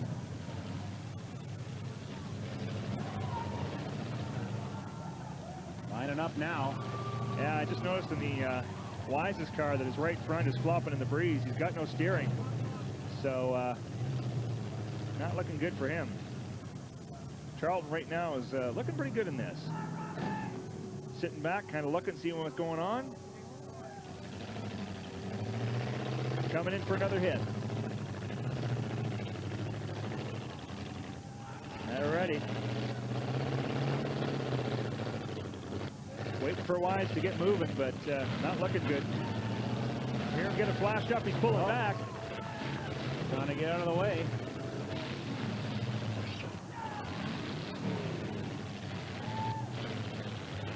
All he's got to do is get in a position where he can actually come forward and make an aggressive hit. But without the steering, he just can't get it around to get in to make a hit. Of course, Steve Charles just keeps banging away. Yeah, he's got it figured out. And I think that'll be it. That'll be it. Steve Charlton of Raymond, Alberta, second crack around, gets into the championship round. Did you have a feeling when you started today that you were going to win this race? Well, I mean, everyone wants to, everybody hopes to, but you can't, it's too unpredictable out there. I mean, the best car in the world could have bad luck and one hit and he's done, you know, so I definitely wanted to win, though. Steve Charlton from Raymond, Alberta wins heat number 11. He's on to the finals. A couple of strange events in heat number 11. First off, Terry, Devin Johnson comes all this way. He lasted, what, 45 seconds before he's hung up on the berm. That's right. Like I said, you know, this is Demo Derby. Anything can happen. Credit goes to the guy who put him up there because that's what Derby's all about. But rest assured, he'll be back, I'm sure, for a buy-in because he's got a fresh car to go with. He'd be crazy not to join in. And we'll see if he, in fact, does that. And some strange doings with the Jim Johnson car. Yeah, we've got all kinds of rumors flying right now, but it's really odd that, you know, ignition wiring and parts go missing off your car just, you know, because of the weather. Jimmy, do you want to tell me what happened? They moved the distributor cap forward, jerked off my ground wire for my fuel pump, and we didn't find out until they allowed us enough time. It was more than fair of them to do that. I appreciate it. We didn't find out till we get in there. They decided it'd be real funny to undo my hose clamps from my pressurized fuel system. Well, I don't know if you guys were watching the show, but that's what was going on. I was literally reaching at the header and putting my fuel line back together. I didn't have no tools, so I'd run until it blew off. Slide it back together, refire, make some more hits, slide her back together. I must have done that 4 or 5 times out there. One thing we do know for sure, Steve Charlton is the winner in heat number 11, and he's on to the championship final to drive for $50,000. 3, 2, 1. Let's get ready to crumble! Terry, it's the minis. We got 5 cars, 4 cylinders each, a lot of space, and likely a lot of action. Oh, this is nuts. I mean, we got miles by scale to these cars, and these are one of the most entertaining Derby cars because they're so fast, so quick, and so hard hitting. We got an incredible round of field. I mean, the Vega right off the bat is pretty much down. Alfred Curtin at Westlock, they just came across and stuffed his back end in. I thought he'd be one of the contenders, but not looking like it now. Right off the top, he's frozen, trying to get it going again, and the chase is on. Well, we got the Mustang against the Volvo, against the Chevette, against the Hyundai right now. The Chevette with the left front wheel already snapped a tie rod with 1 hit. Not looking good for him. The Mustang certainly got the bigger wheels, so he's got more clearance and a bit more traction and speed out here. Chris Hammer stuffed into the berm there, not moving. All of a sudden, this Derby goes for about 10 seconds, and boom, we're stopped. Yes, this is quite the little event. We've got, oh, there we go. The Volvo's clear. The Hyundai's clear. They're working together to get out of the hole, and now they're trying to break them apart. 1 car down early, that was the Vega wagon. And 2 cars stuck together, now they're peeled apart. Absolutely. The Hyundai of Jay Nelson from Winnipeg, a long ways to come in that little car. He breaks free. Oh, look out. Here comes the Volvo. They were stuck together, and he comes in and laces it to him. Chris Hammer out of Redwater. Oh, good shot on the Mustang. Colin Cassidy from Edmonton. Up onto the berm there to spin around and come back for more. And there he goes in that car 75. Chris Hammer from Redwater and the Volvo that's been in the middle of the action so far in this heat. Well, Alfred Curd from Westlock in that Vega wagon, it was like 1-shot wonder, and that's it. He's done. Thanks for coming. Alrighty, Chris Hammer from Redwater and the Volvo flying around, takes a good shot into the Mustang, trying to knock the rear wheel off, but not in that shot. Man, that car's flying around. It's like racing like a mini stock driver. Oh, into the Chevette. This is flat out. I don't know if they're qualifying these guys for most aggressive, but and that Volvo flying around pretty good. The back bumper hang. Oh, over. Up and over. That's a shot right there. Chris Hammer goes over in the Volvo with a real good shot from Jay Nelson. In the Hyundai, up and over. That brings out the black flag and the safety crew to have a look at him. Looks like he's all right. I tell you, if I was sitting in that Hyundai, I'd be sweating right now because he's going to come back with that big car and lay it to him. Good hit, though. Straps himself back in, and it looks like we're ready to roll again. Hey, he moves. And we're off and back underway. 4 of the 5 still going. Well, maybe only 3 of the 5 going. There you go. He's coming back for a little revenge now. Absolutely. It's going to be those guys going one-on-one, I can tell you right now. It's going to be between Jay Nelson and that Hyundai. Colin Cassidy and his Mustang's just going to sit back and watch these two. Maybe not. Oh, he takes a hard shot in the front end. They're teaming up on him now. That's the thing about these small cars. They're so quick and nimble that it's phenomenal the speeds they can get up to. And this is a big track with only 5 to start with. So they've got lots of turning room, lots of room to pick up speed and momentum. What's this? The smallest car, the little Hyundai. He's doing the best running here. The Volvo seems to have died. Chris Hammer working, trying to get it going. Oh, the Mustang having trouble. In comes the Hyundai, laying a good one on. And this isn't the first Derby for this car either. Well, it's been around. Oh, this isn't looking pretty here. Jay Nelson out of Winnipeg, all the way from Winnipeg. And his Hyundai coming in for another one as hard as he can. Look out. Back end killer. We got the flags coming out here. I think they're concerned about this guy going a little too crazy. Now we're checking out actually car number 75, the Volvo, Chris Hammer out of Redwater. And we have a winner. It is Jay Nelson from Winnipeg in the Hyundai.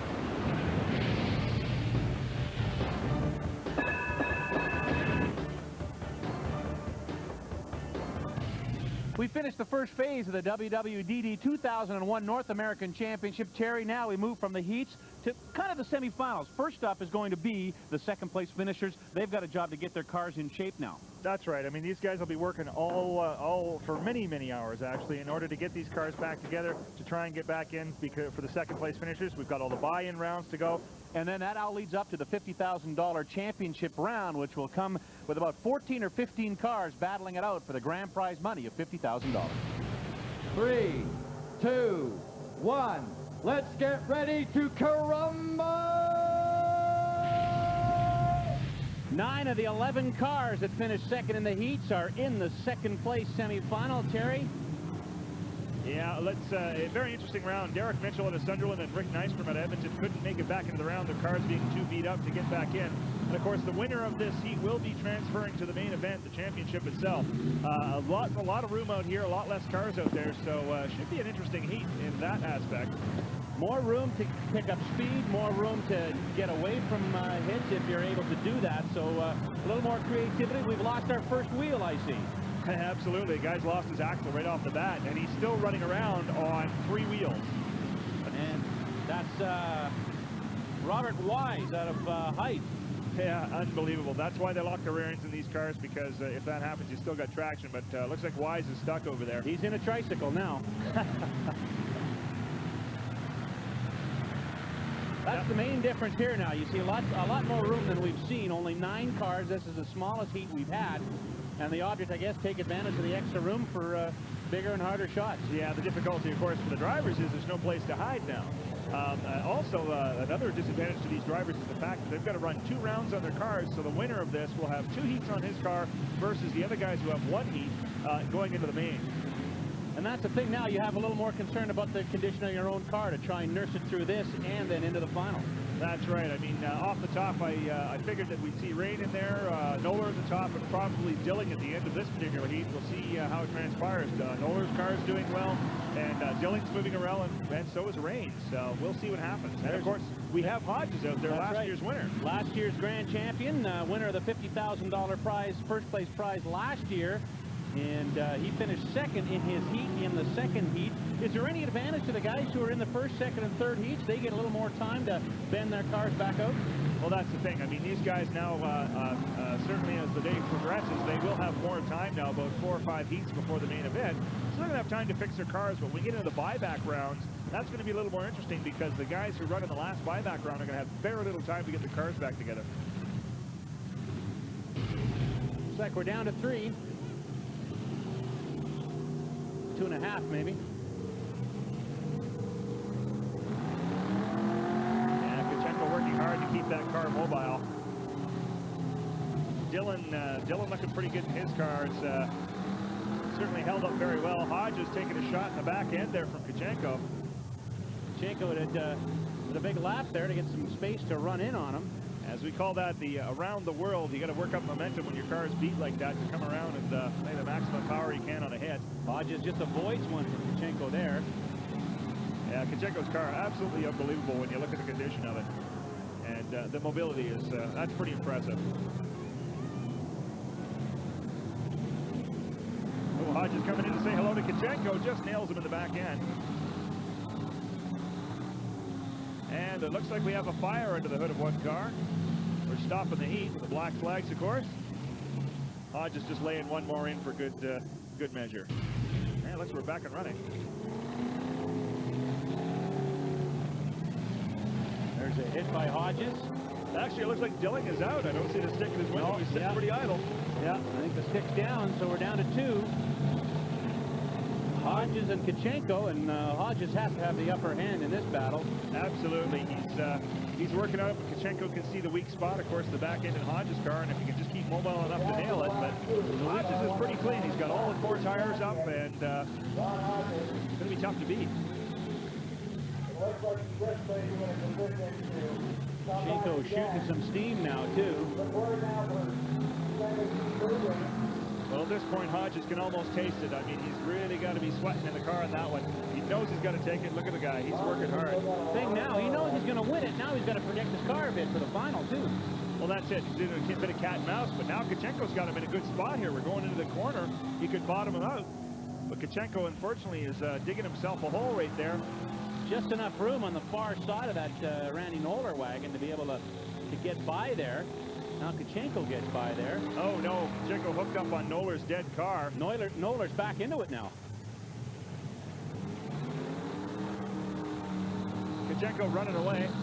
Very wise move. Flips around so he didn't fix his back end. Not sure who's got the last hit here, but it could come down to the clock. All right, Kachenko's got the last hit. Hodges has got the last hit.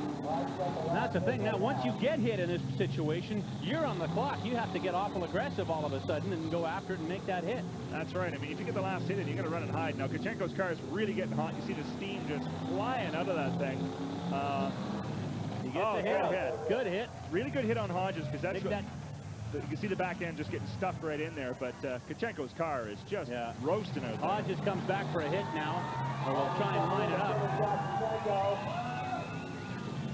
Hodges gets a hit in. This is a pretty good battle.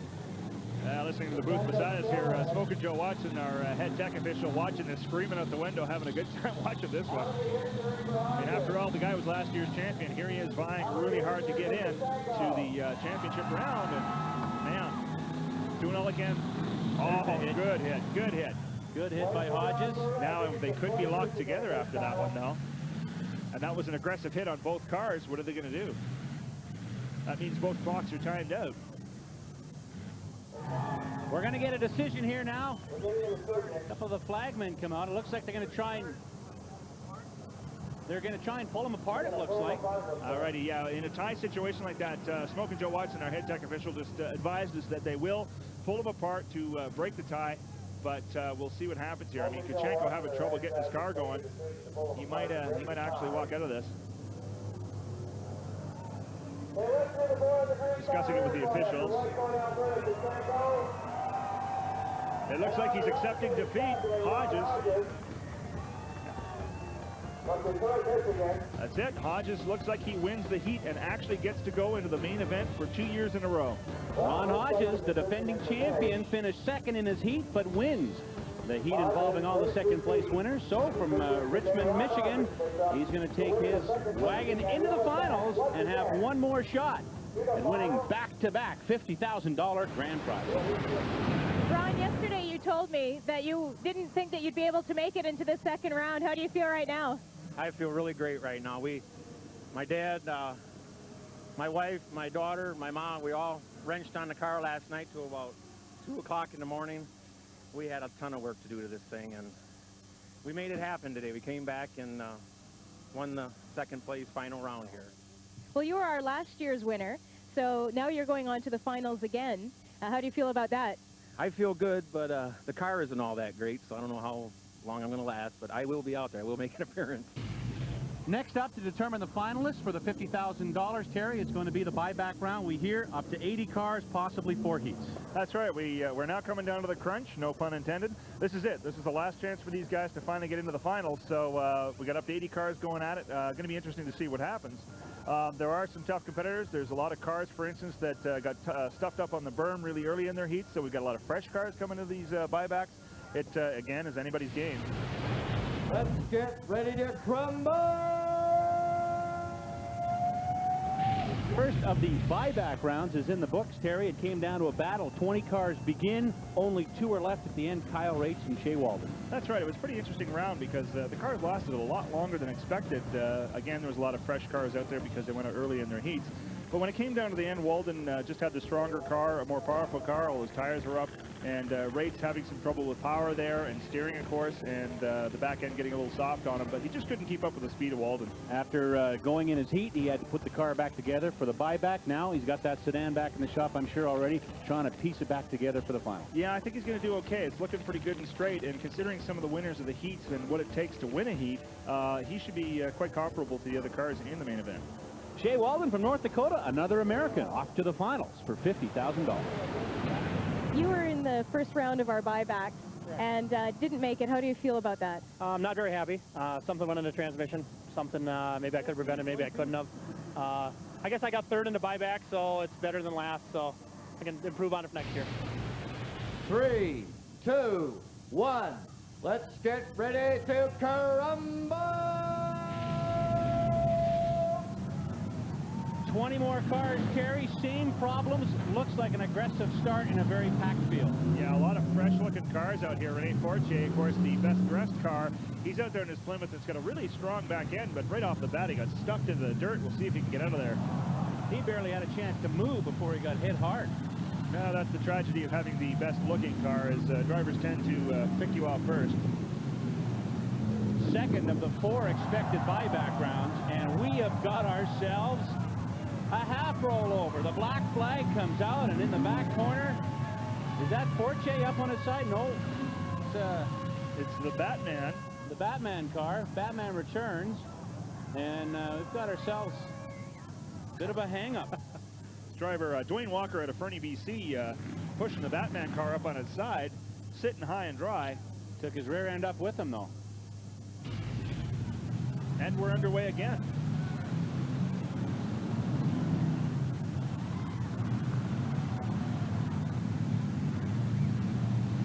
We heard Shea Walden after the first buyback talk about how crowded it is out there and how you really got to have your head on a swivel because you're delivering from one end and you're getting hit from 2 sides at the same time sometimes. Absolutely. Right now in this heat, though, everything is spread all over the field. These guys are traveling from left to right, completely across field shots, really aggressive. They want in.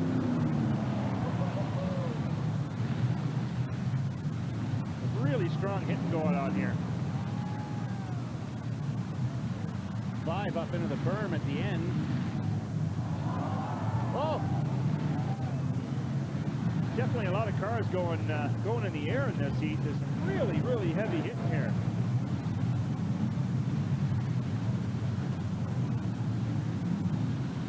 These cars weren't totaled the first time round. They will be this time. John Wilkie in the 102 Dalmatian car there, the 139, all the way from Amarillo, Texas.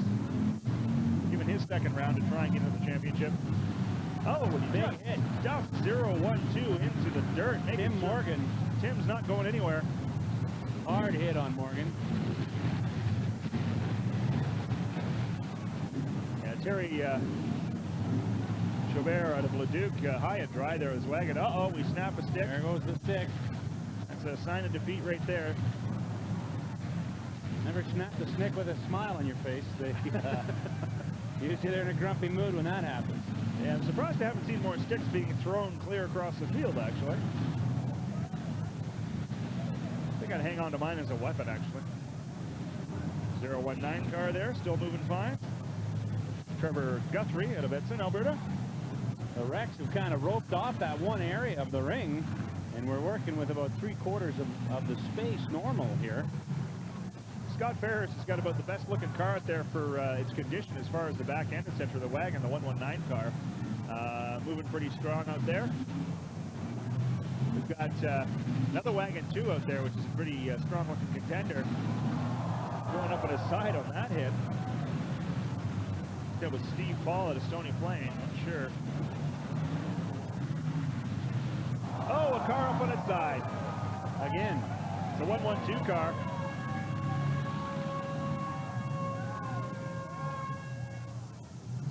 Dwayne Walker out of Fernie, BC now.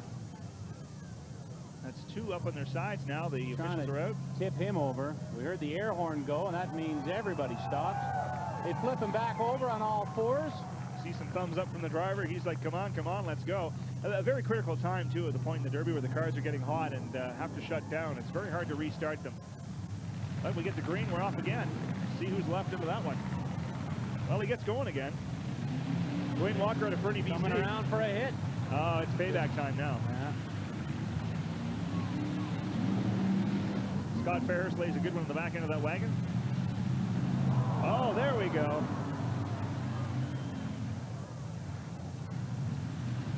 Dwayne Walker goes from his side to right into the middle of it here. Yeah, he's certainly earning his keep out in the heat here now. His back end up way high now.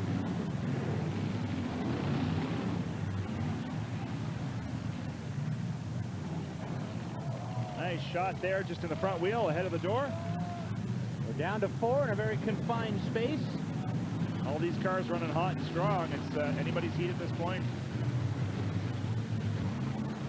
Clark still gets his car going and out. Really been getting some lucky breaks there. Oh, there's a good solid hit. First one like that we've seen in a while. He's able to get a good run at him. Yeah, it's difficult to find the space right now, and looks like they're managing to get it going there. Back end to back end in the wagon, that's going to do some damage. Clark comes in a great shot. I don't know how that guy's moving around with the steering that way, but he knows how to handle that car.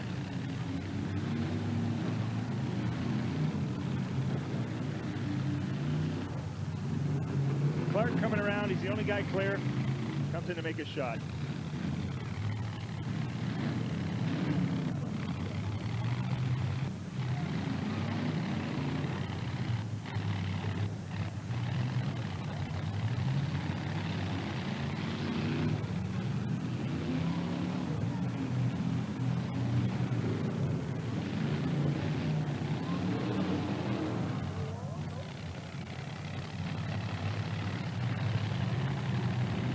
Wardman's now kind of been separated from the pack. He's got to get himself back in there. In the sedan, he is out in the middle while the three wagons going at it. Yeah, it looks like he's having a bit of power, a bit of steering trouble too. Clark, again, that wagon, it just seems to be unstoppable. Going for another hit. Good hit. That's a good, solid hit. That raising the back end of that car nice and high.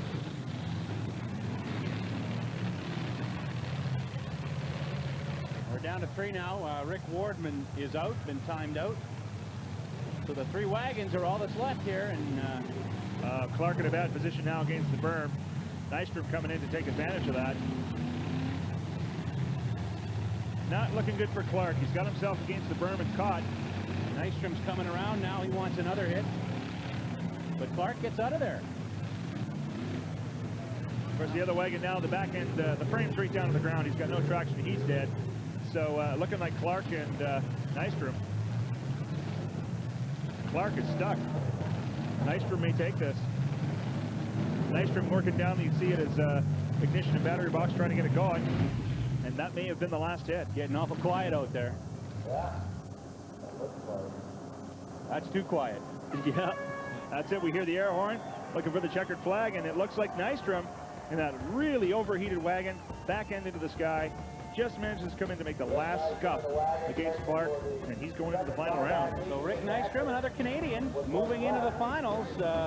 Not much of a battle at the end, more a battle of strategy than a battle of brute strength, but Rick Nystrom qualifies and he moves on to the finals, becomes our 14th driver into the finals for $50,000. How do you like racing in the Canadian Derbies? I love it. So, it's the only sport I know you can pay people back legally. Well, the money's a good thing in these races, but obviously to come out here, to put that much time in your vehicle and to go through all of this, there's got to be something a little bit more that drives you into the Derbies. Well, I've been at it for 17 years and try to get that big money, and it'd be nice to win a big one. And so you're going to keep continuing on with the Demolition Derbies then? Oh yeah, I'll carry on as long as my body lets me to. Great, thanks a lot. Yeah. We're joined by Smokin' Joe Watson, the head tech and race coordinator. Joe, you've instituted the pink flag for this race, something that's different, something that's supposed to get the guys driving a little harder. Yes, what we've done is with this pink flag, we call it a pussy rule. We want these guys to drive aggressive. The crowd's here to see some driving, some big prize money for these guys. We want them to earn it. And the other side of the coin, $5,000 for the most aggressive. Let's reward the guys that put on the show for us. Now, technically speaking, these cars, I had a chance to look under the inspection station, and from what I could see, they're all the same, and I didn't see any welding, which a lot of clubs allow. Where specifically are you going to allow any reinforcements on these cars? We have some driver safety in here as far as the driver's door bars and the hood pins. The only welding they're allowed to do is on the front bumpers to the frame. Other than that, there is no welding to the body or the frame. That's why this weekend you're going to see a lot of cars bending real hard. That's what we're here to see, is some crashing. So it's just held together with nuts and bolts. All right, we're talking to Smokin' Joe Watson, our head tech and a race coordinator. 3, 2, 1. Let's get ready to caramba! Round number 3 of the buybacks is underway with a pretty good chain reaction collision, Terry. Absolutely. That poor old 57 Plymouth out there just getting it on both ends, but hey, that's what it's here for. Right up on top.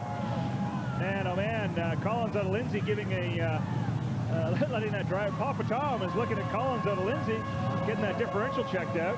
You got a leak, he's saying. Of course, we're stopping the Derby for safety reasons, but these drivers are like, come on, let's go. So what? Gonna have to pick these two apart now. Papa Tom does his quick survey of the bottom of that car. Yeah, Rob Collins riding high and dry. That happens too with the sedans when their trunks get to be like a bit of a nose of a ski. Is you come into a car that's sitting low, you risk the chance of riding high, and of course he did here. But we'll pull them apart here and continue on. Looks like they've been picked apart, and we're ready to roll again in heat number 3 of the buyback. Papa Tom has got the top apartment of Rob Collins taken off his car, and he's ready to get going again. Oh, we just see a tire pop there, and the back end of that little sedan, or hatchback, I think. I'm not sure. Mikowski there running without a left rear.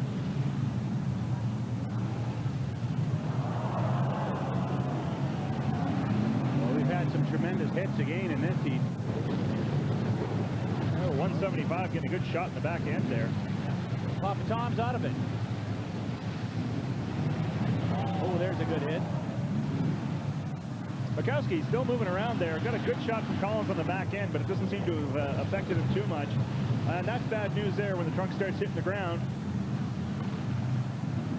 Oh, hello. Sit and duck, couldn't get it going. Coming through the back door. The 47 car, that's Ed Fast. It took a hard one in the nose. Mikowski comes in, lays it to him again. Definitely picking on that guy. Then he drives away. Uh-oh. Not looking good. Oh, man, Mikowski just stuffs the back door wide open on that wagon. Real strong front end on that Chevy. And really laying it to that wagon right there. That car is just about done in one hit.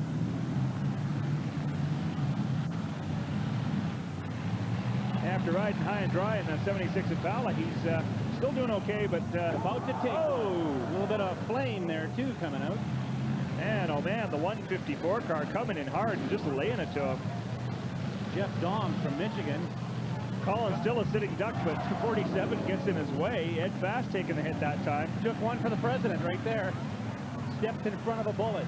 Man, oh man, Doms is just going crossfield shots here, trying to give these guys a whole new zip code. There you go. Oh, what a good shot. Ed Fast just taking it hard.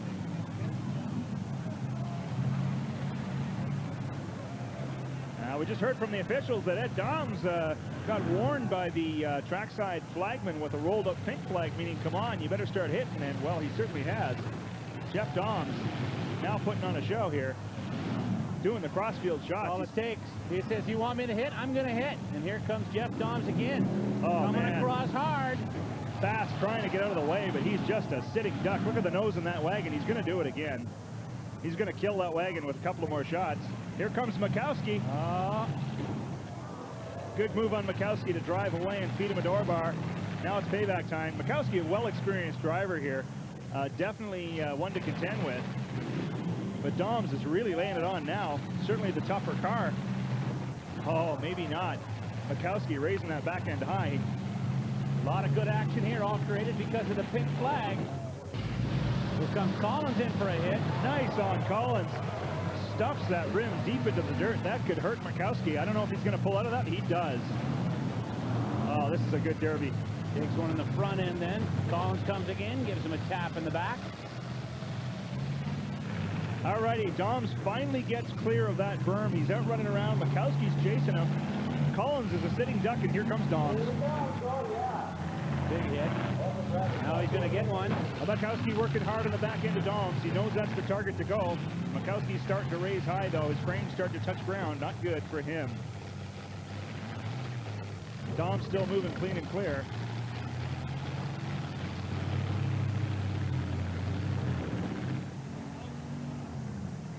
Alrighty, well, we've just heard officials that Mikowski's on his second pink flag. Not looking good for him. One more, and he will be disqualified. I think he's got to get aggressive. He's got to make some hits. He's got to give it all he's got now. The first pink flag certainly brought him out of his cocoon, and he... Oh, look out. That's what it's about. It's amazing how a pink flag suddenly makes your car run a little better out there. Mikowski trying to play the game there to his advantage, but unfortunately, you know, you got to hit. That's what it's about. It's a demo derby. Now, he's placed the last hit on Doms, and it looks like he's stalled. He's trying to get it going. He's using his hand throttle. He's working it. And that's it. Mikowski gets it. Mikowski got the last hit, and he got it. That was a very close one for you. How do you feel about that? Oh, it's all in fun. Hey, luck's 90% of it. Because both of you were last moving, so it was or not moving, so it was a close call there for a while. Yeah, that it was, but whoever makes the last shot usually does it. It was a very close one, and it came down to just a matter of seconds there at the end. How do you feel about it? I feel it was kind of biased. I went down to the other end to put on a big shot, and then they tell me I'm counted out for time, and for the time, I just don't think it's right. I don't know. That's my opinion. That's come a long ways. We come from Texas to get up here for this show. I mean, we had a hard time getting in here and everything, and it looks like an old chunk of iron, but there's a good story to it, Terry. It's cost someone a lot of money. Absolutely. Randy Mikowski from the New Spey over in Vancouver Island came out with a car. He welded a 74 Chev bumper, of course, to the 73 Chevy he was driving at post-inspection because he won his third buy-in heat, or heat number 3. And, of course, they cut open his frame and discovered welding on the inside, and that, as you say, may have cost him 50 grand. He's out. He's eliminated. In his place, Jeff Doms from Michigan, the second-place winner in that heat, moves on to the finals to drive for $50,000.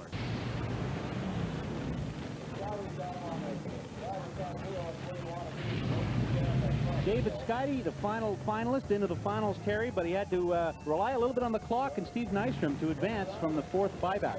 Yeah, we thought Nystrom there got out and made his final hit, but he did in fact get timed out, and the 70-second rule bit him in the end, and unfortunately he couldn't get out. His steering bought it and could not get the hit in, so as the way with Derby goes, Scotty takes it. Scotty takes it and moves on, joins the other 15 competitors in the final. As for Nystrom, once the steering goes, it's pretty tough to get yourself, especially when there's so many wrecks on the field, it's pretty tough to get yourself in position to make that hit under the clock. Oh, absolutely. He hadn't much hope in there. He was trying his hardest to get out. At one point, he did get clear, but again, the clock beat him. David Scotty of Webster, South Dakota. He's on to the championship round. You're our last qualifier of the buyback rounds. It was a really close match here at the end. What clinched it for you? The other guy lost the steering. I knew it, so I figured just keep him in the corner and keep hitting them.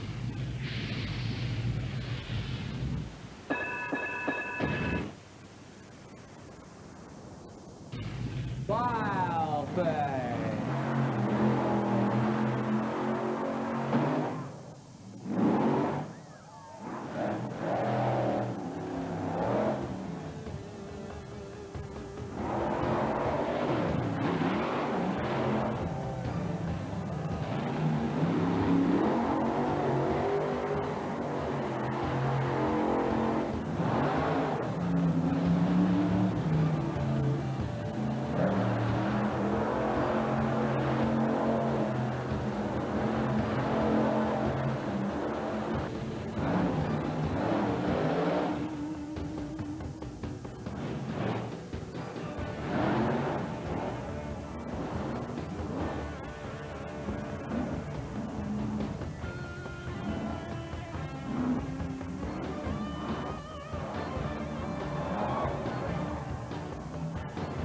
Spectacular air and an incredible show. We've gone through 11 heats. The second place qualifiers have dueled it out. Also 4 buyback rounds, and Terry, it was pretty tough getting down to the final 16, but we're finally there. Yeah, no kidding. All those guys competing so hard to win their heats, and then of course the guys running 2 heats to win their buyback rounds, and of course not without controversy. We mentioned earlier about Randy Mikowski getting caught with welding. Well, not only that, but the number 2 guy, Doms, comes in and he concedes on the ramp when they're checking his car. He's got welding too. So that drops it down to number 3, Rob Collins, out of Lindsay, Ontario, and he's madly, furiously in the pits trying to get his car together to come back for the championship. Not much notice to get ready. Also in the championship round, defending champion Ron Boss Hodges out of Michigan. Problem for him is he's got a car that's a little more beat up than the others. That's right. Boss Hogg's got the work cut out for him. But then again, so do these other drivers in the buybacks. They've had 2 heats on them. And even the winners of the first round heats, they're beat up too. So it's going to be pretty even field, I think. Everybody's guaranteed $1,000. The winner goes home with $50,000 in the 2001 North American Championships. We had one driver taken out of a heat because he had improper welding done to his car. Also, the second guy who goes up, same thing happened. So you were our 3rd place one, and now you're going to the finals. That's something else, I'll tell you. If I'd have known a little sooner, I could have maybe thrown a drive shaft, a lower control arm, and an upper control arm in the front, and I might have been able to actually do something out here. But hey, now I can afford to get home. How's your car doing right now? You listed off all those things you need to do with it. what do you think your chances are? My chances are absolutely nil. I'm going to sit there and collect my $1,000. Do you think you'll even get it running at all? Oh, no, it'll run, but it won't move. Like, there's no drive shaft in it, nothing, eh? Like, it's just they dragged it in, I get my paycheck. In car number 5, David J. Favra. From Lamar, Colorado, driving in car number 103. The winner of Heat 9, Cliff Warren. From Lamar, Colorado, in car number 102. Gary Henson. Here he is, last year's champion. Picked up $50,000 last year. Can he do it again? Winner of the second place heat in car number 199 from Detroit, Michigan, Ron Hodges. Car 27 from Raymond, Alberta, Steve Charlton.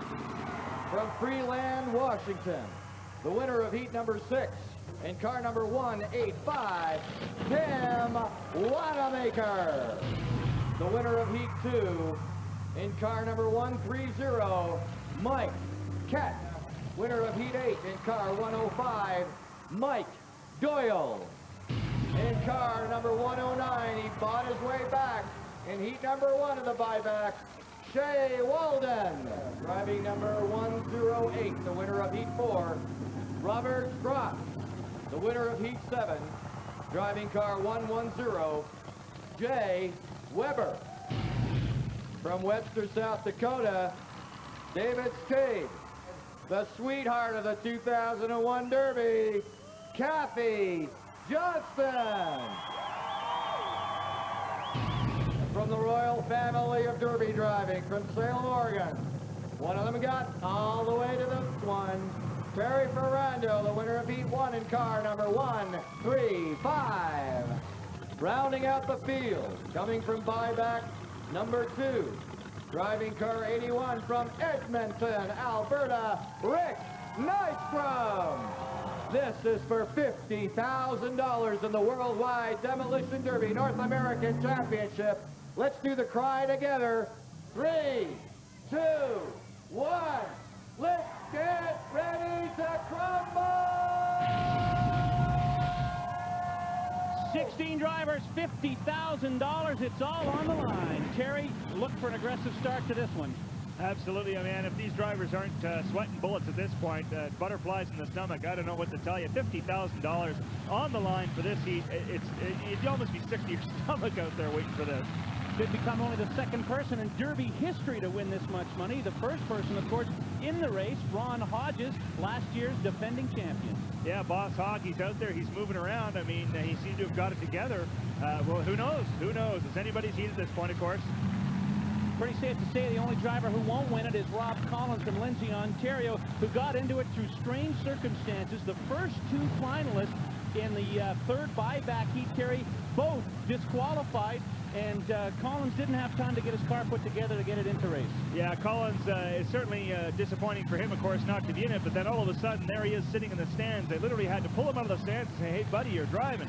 So as a good return, it's nice to see that he's going to get $1,000 for his efforts, and, you know, after all, he was up derbying against cheaters, so it's really good to see that he gets a bit of payback for that. The damage on the car is coming in extensive. These guys have done a lot of work to get themselves in the position where they can race again. Some had a lot more time. You look back to Terry Ferrando, Mike Kett, those guys, winners of heat number 1 and 2. They've been working on their cars for a while. Some of the other guys who just won in the, like David Scotty, who won in the 4th buyback, he didn't have much time at all to turn his vehicle around. Yeah, it certainly is difficult, and again, it's luck of the draw as to what heat you're going to be in the buyback, but it looks like Scotty's got it together here. He's moving around on that wagon. I don't think we've had a flag broken yet. Everybody's moving. I see 99 car over there having some trouble getting going. Another wagon seems to be down too. The attrition just a little too much after 2 and 3 heats for these cars for them to continue.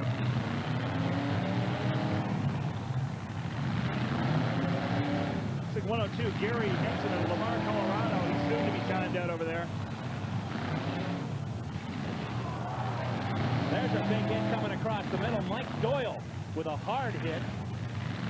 Robert Scrockett of Rothwell, North Dakota, driving a green Chevy sedan. He's been knocked all over the field here. Been watching him, but he still maintaining his power. He went up in the berm, got down, Like a 110 Weber out of Fargo. He's pushing him around. They're locked together there, trying to get apart. There they go. They're broke free now.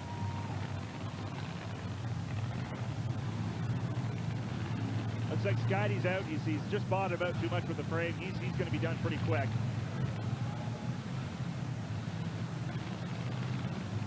Not much life left in some of these cars when they get here. Cliff Warren's still moving around that sedan.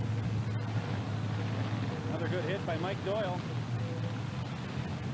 He's wedged, no, left a little vulnerable, takes one on the back side on the wheels, but manages to get away. Ferrando trying to track him down, gives him a little tap on the passenger's door, gets another tap then on the front side. Yeah, I've been watching Doyle here for the past 25 seconds. He hasn't made a good hard hit in that time. Finally made contact there. Oh, and Doyle's going up and over. Man, oh man. Halfway up. We'll see if they call it, but no, they're trying to pull apart here. He's got both his right wheels off the ground at this stage until they back away a little bit. Hooked up in the corner. Be some emotion with the drivers there. The driver of that wagon shaking his finger at him. Possibly saying hello in a friendly gesture. I believe that's Jay Weber. Yes. Derby drivers often do that. They wave to each other, shall we say, in the Derby.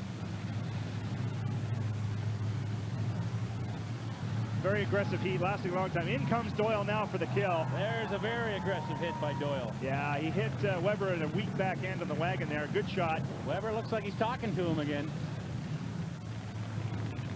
Yeah, Doyle takes it over to the right side of the field. Looks back, picks his shot. Weber's out there slamming, putting on a show. The 110 wagon. Here comes Doyle in hard. Oh, puts the rear end of that car sky high. Big 005 shot on Vavra. Yeah, Vavra out of Sunderland. He's really ripped up his back end. That's got to hurt him. We'll see if he can pull away from that. Yeah, looks like at this point that all our buyback drivers, of course, cars being too beat, aren't continuing. The winners of the heats that are 1-1 now. The fresher you keep your car, the more you have a chance to win. There's another big hit by Doyle, using that back end. That one did some damage. All right, we're down to 5 in the money. 5 cars left. Minimum someone's going to take here right now, $3,000.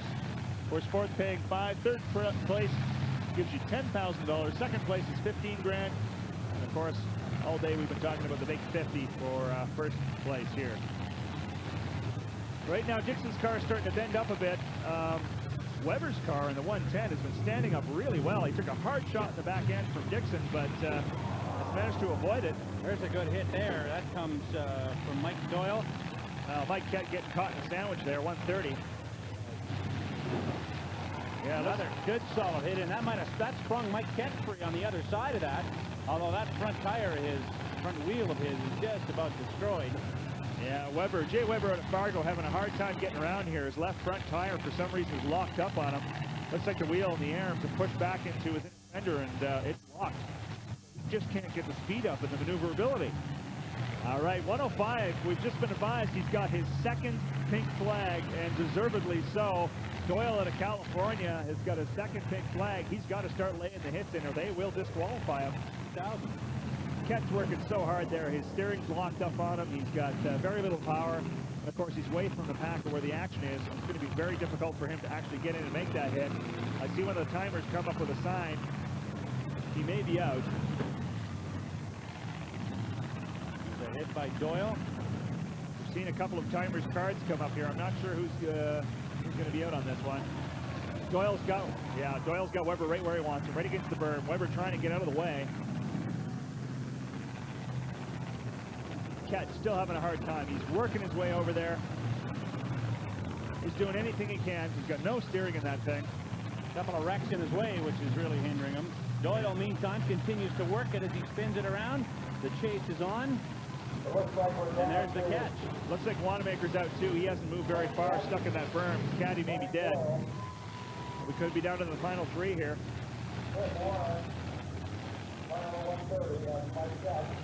In comes Doyle for another shot on that weak end of Weber. The back end of Weber's wagon is definitely pretty soft, and Doyle knows it. Couple of pink flags in the final.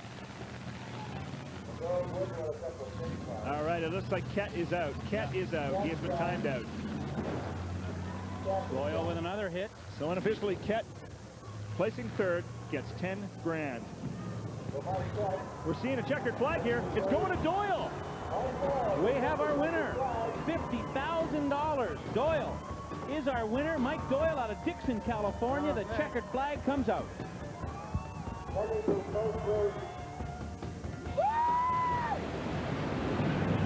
The $50,000 first place prize money check is about to be handed out. Terry, it's not going to who we thought it was. That's right, Mike Doyle, who took first in this championship round. They cut open his frame in the inspection station, and sure enough, they found some welding. We wondered why his car was holding up so well. That's why. Also, Mike Kett took third place, and guess what? Welding in his car as well, so they're both disqualified and out. Thank you, Tom. This is obvious. Why would you come all this distance for this kind of money without knowing the rules?